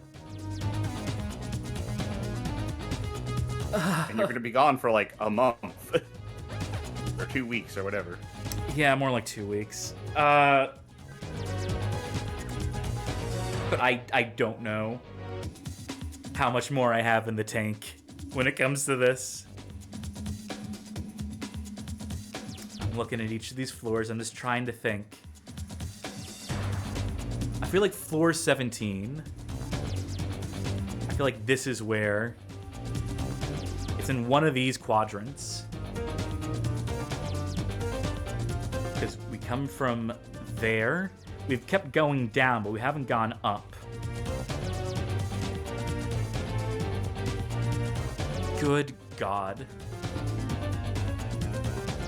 You know what? Executive decision. I can't do another hour of this. I straight up Oh, can't we're do gonna watch another some hour of videos this. instead? Yeah, I wish. Yeah, I don't know if I can do it. I can't do it right now. I'm too tired. My brain is broken from staring at these screens. I think what I will do for right now is fade out of gameplay. Close out of that window. We still have the save states. Hmm. Buy me a second. Give some thoughts on the game, why don't you? So far, while I get back in my Yeah. seat from this standing position I've been stuck in. So at the start, I wanted to like this game because it had like a kitsch charm to it. But by the end of this stream, it is squandered any of that, honestly, because it's so cruel. It's stuff where you can tell it's intentional design of, hey, you have to search for this stuff. We're not going to tell you what floor you need to go to, and you have to find the maps and the enemy indicators. Uh, but this game should have just given you all that stuff by default. Like the random generation and why of where the weird elevators go and all that stuff, that's enough on its own. It didn't need more levels of obfuscation of it. Like, yeah, like the visuals, the kind of more retro controls and the simpler stuff isn't even like the most egregious stuff. It really is just how mean the game is at a certain point. Once, oh, you've cleared all these floors out, no, you're not getting drops really anymore, and we're not really guiding you where to go. And especially those last 10 floors where the gimmick for that part of the area seems to be, oh, we're gonna generate 2 symmetrical areas that are disconnected from each other, and that's every floor in this area, essentially. So you've essentially got 20 maps in a 10-floor, uh, area. Yeah. Yeah, no, it did, oh, you had so much potential to be like a, like, charming bad game, but it's lost it for me now. How about you, Chucky? I think this game would have been better served as like a downloadable title with half the length that it Mhm. is. Like we're playing a save state, so I can see why that one playthrough I saw was 13 hours. Because imagine like if every death was like start over with no guarantee that the items are going to be exactly where they were before. Uh, it just it it's so like poorly designed, I would say, in terms of like difficulty and pacing all that stuff. That this really is like Sisyphean. This is just like pushing that boulder, like really just trying to get to the next thing, and just the entire way being like, oh God, no, please, I just want to be done. Like I'm not even the one playing it, but like I Cass, correct me if I'm wrong, but throughout the entire playthrough of that, did you feel like I would have liked this to be over? Oh, every second, every goddamn Yeah, second of it. Uh, so as one playing it, uh, yeah, I would it's say also say Magic Meow says it's no skyscraper. Yeah, skyscraper had charm to it. This is just dull. This is very dull. yeah, it's plotting, it's tedious, it's the backtracking that kills it. It just needs to give you more information. It needs to be so much quicker about surfacing. Here's where the target is. It's like the second you collect the map, they should tell you like when you spawn in on a floor, they should immediately give you information about the map is going to be on this floor. And then you can have, without the benefit of the map, you can struggle to get there. But as long as you Mhm. know what the destination is, where you're ultimately going, then you get that map. And then the target should immediately be indicated. Or, pick up one of the remotes so you have the radar and then you can see the target so long as that is active. So that way you at Also, least know. Oh, go ahead. Yeah. I'll say that this game I think would have benefited hugely, or potentially have benefited hugely from not having any of the random generated stuff. That if you had like a crafted map that was like we know where all of these places are going to go, and we don't have to design these to be modular to always be like the same hallway that fits into the same rooms over and over again. At least potentially, that would have made it feel less like a slog. Because if you have all of these like identical interconnecting rooms placed by an algorithm, like yeah, it's like all that backtracking is going to be there just incidentally with uh no craft involved in like how's this level layout, which is just gonna make it worse. It's just gonna Mhm. feel worse by being random like that. I'm not saying that if they handcrafted levels they would have turned out good. Maybe they would have also made them backtracky slogs that just feel the same thing over and over again. But at least it would have had a chance. Yeah. That or I might have really cut the amount of floors down. I probably would have had multiple modes, and the base game would have been like 20 floors, and this would have been like 50. Might have been like a, oh, you think you're really good at this game kind of thing. I don't know if I agree with the two of you saying that it needs to be cut down in length. Or not in the way that you're suggesting. It's not by cutting down the amount of floors. I think 10 floors per level is fine, so long as they're not as circuitous as they are. So long as if you had like faster movement speed, or if the floors were smaller as a whole, more compact. Yeah. Okay. Yeah, when I say this game needs to be shorter, I don't necessarily mean in terms of number of floors. I just mean like the amount of stuff you need to do to get to the end. Yeah. It takes too long. It does. This game yes. takes too long. I think the steps are had a fine. mode.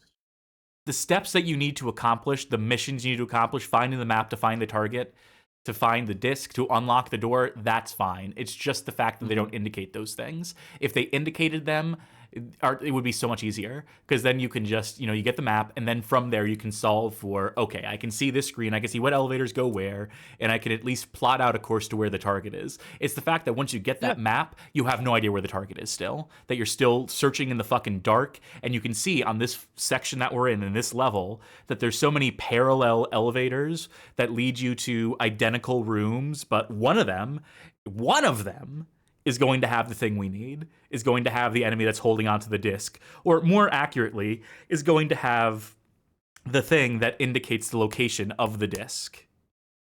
It's not going to be the disc straight away. It's going to be a radar that points to the target that points to who has the disc.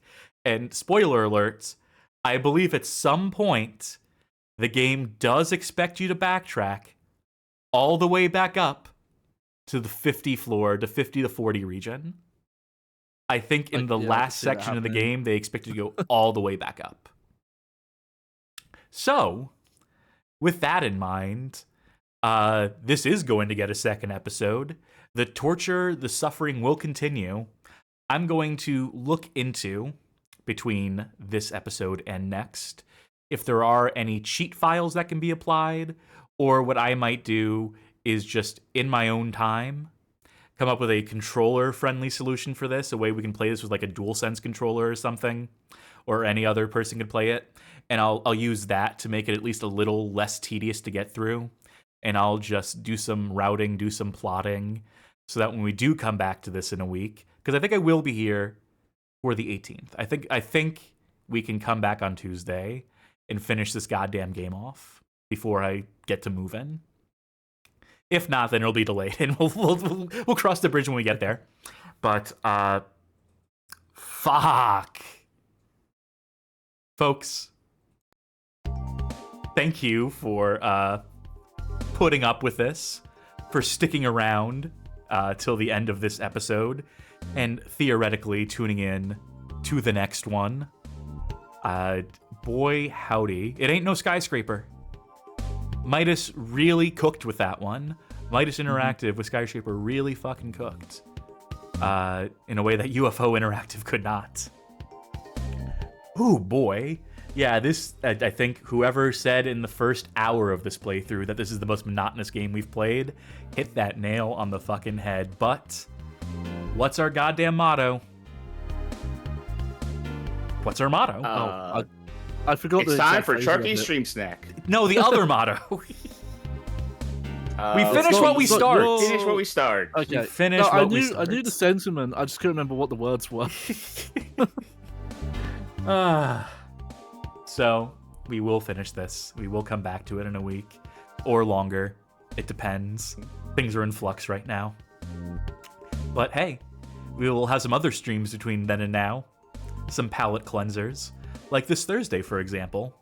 Thursday, November the 13th, we will be playing through The Immortal with guest commentator Slow Beef, who once upon a time did a, what do they call it? A video let's play, a VLP. How that'll never catch on, a let's play. Oh, the PewDiePie thing. Yeah, the PewDiePie, that's right.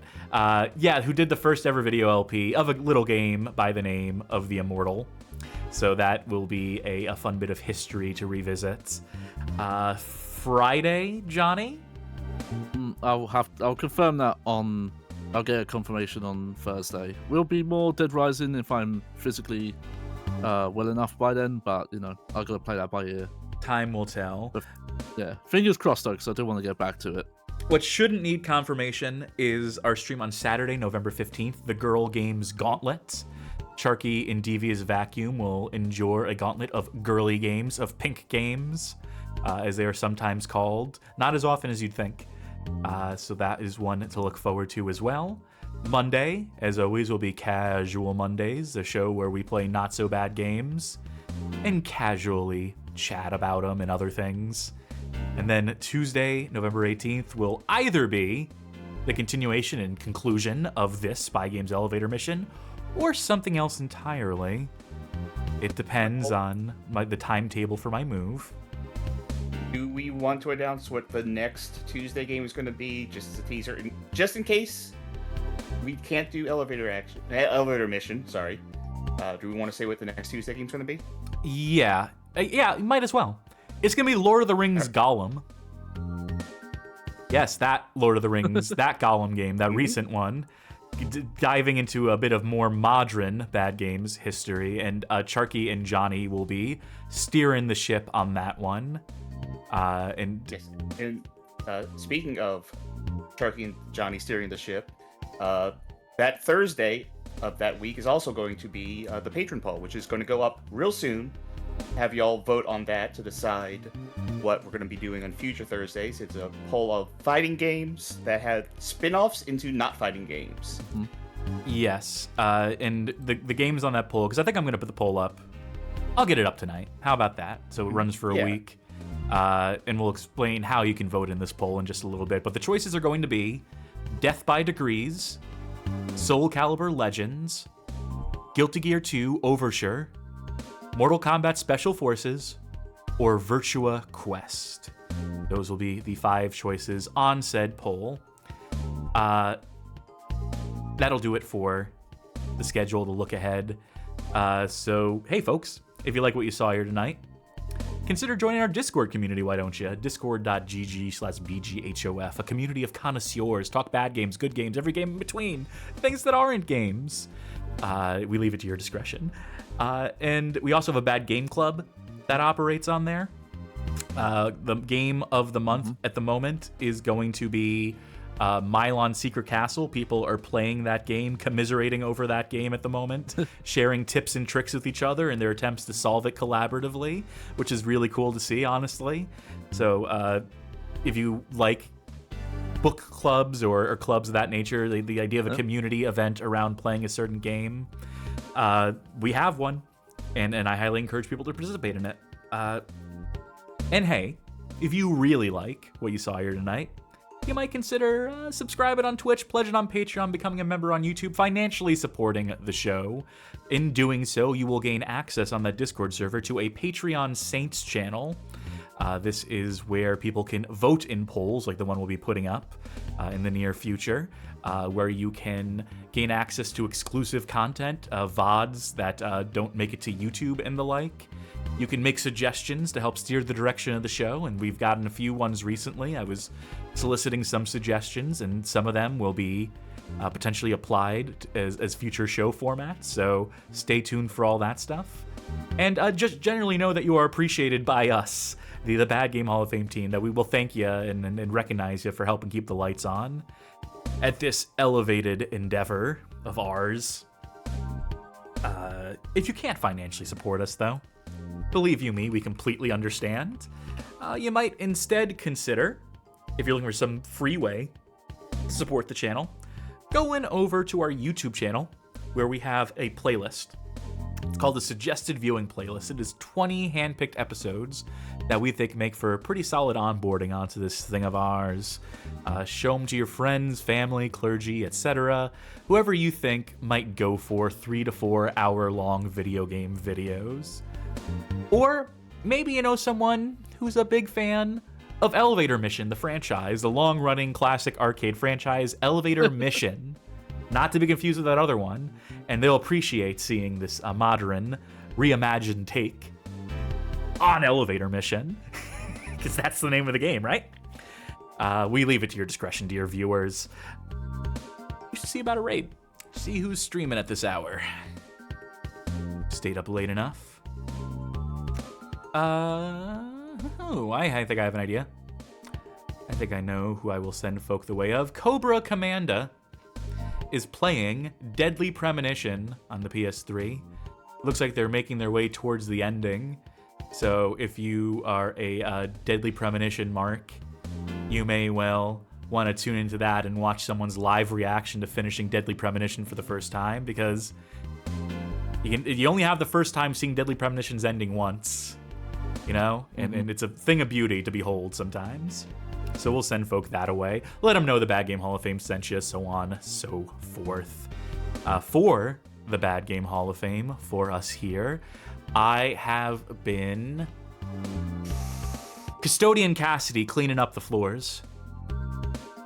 I've been Charkie, lost on floor 37. There are 6 elevators here. I don't know where to go. I am starting a fire to cook my food. And I have a carry limit of up to 10 people or less than 500 kilograms. Johnny Backhead. Very good. Thank you. That'll do it again for us. Thank you for enduring this long. And for now, bye-bye. Good night, everybody. Toodles!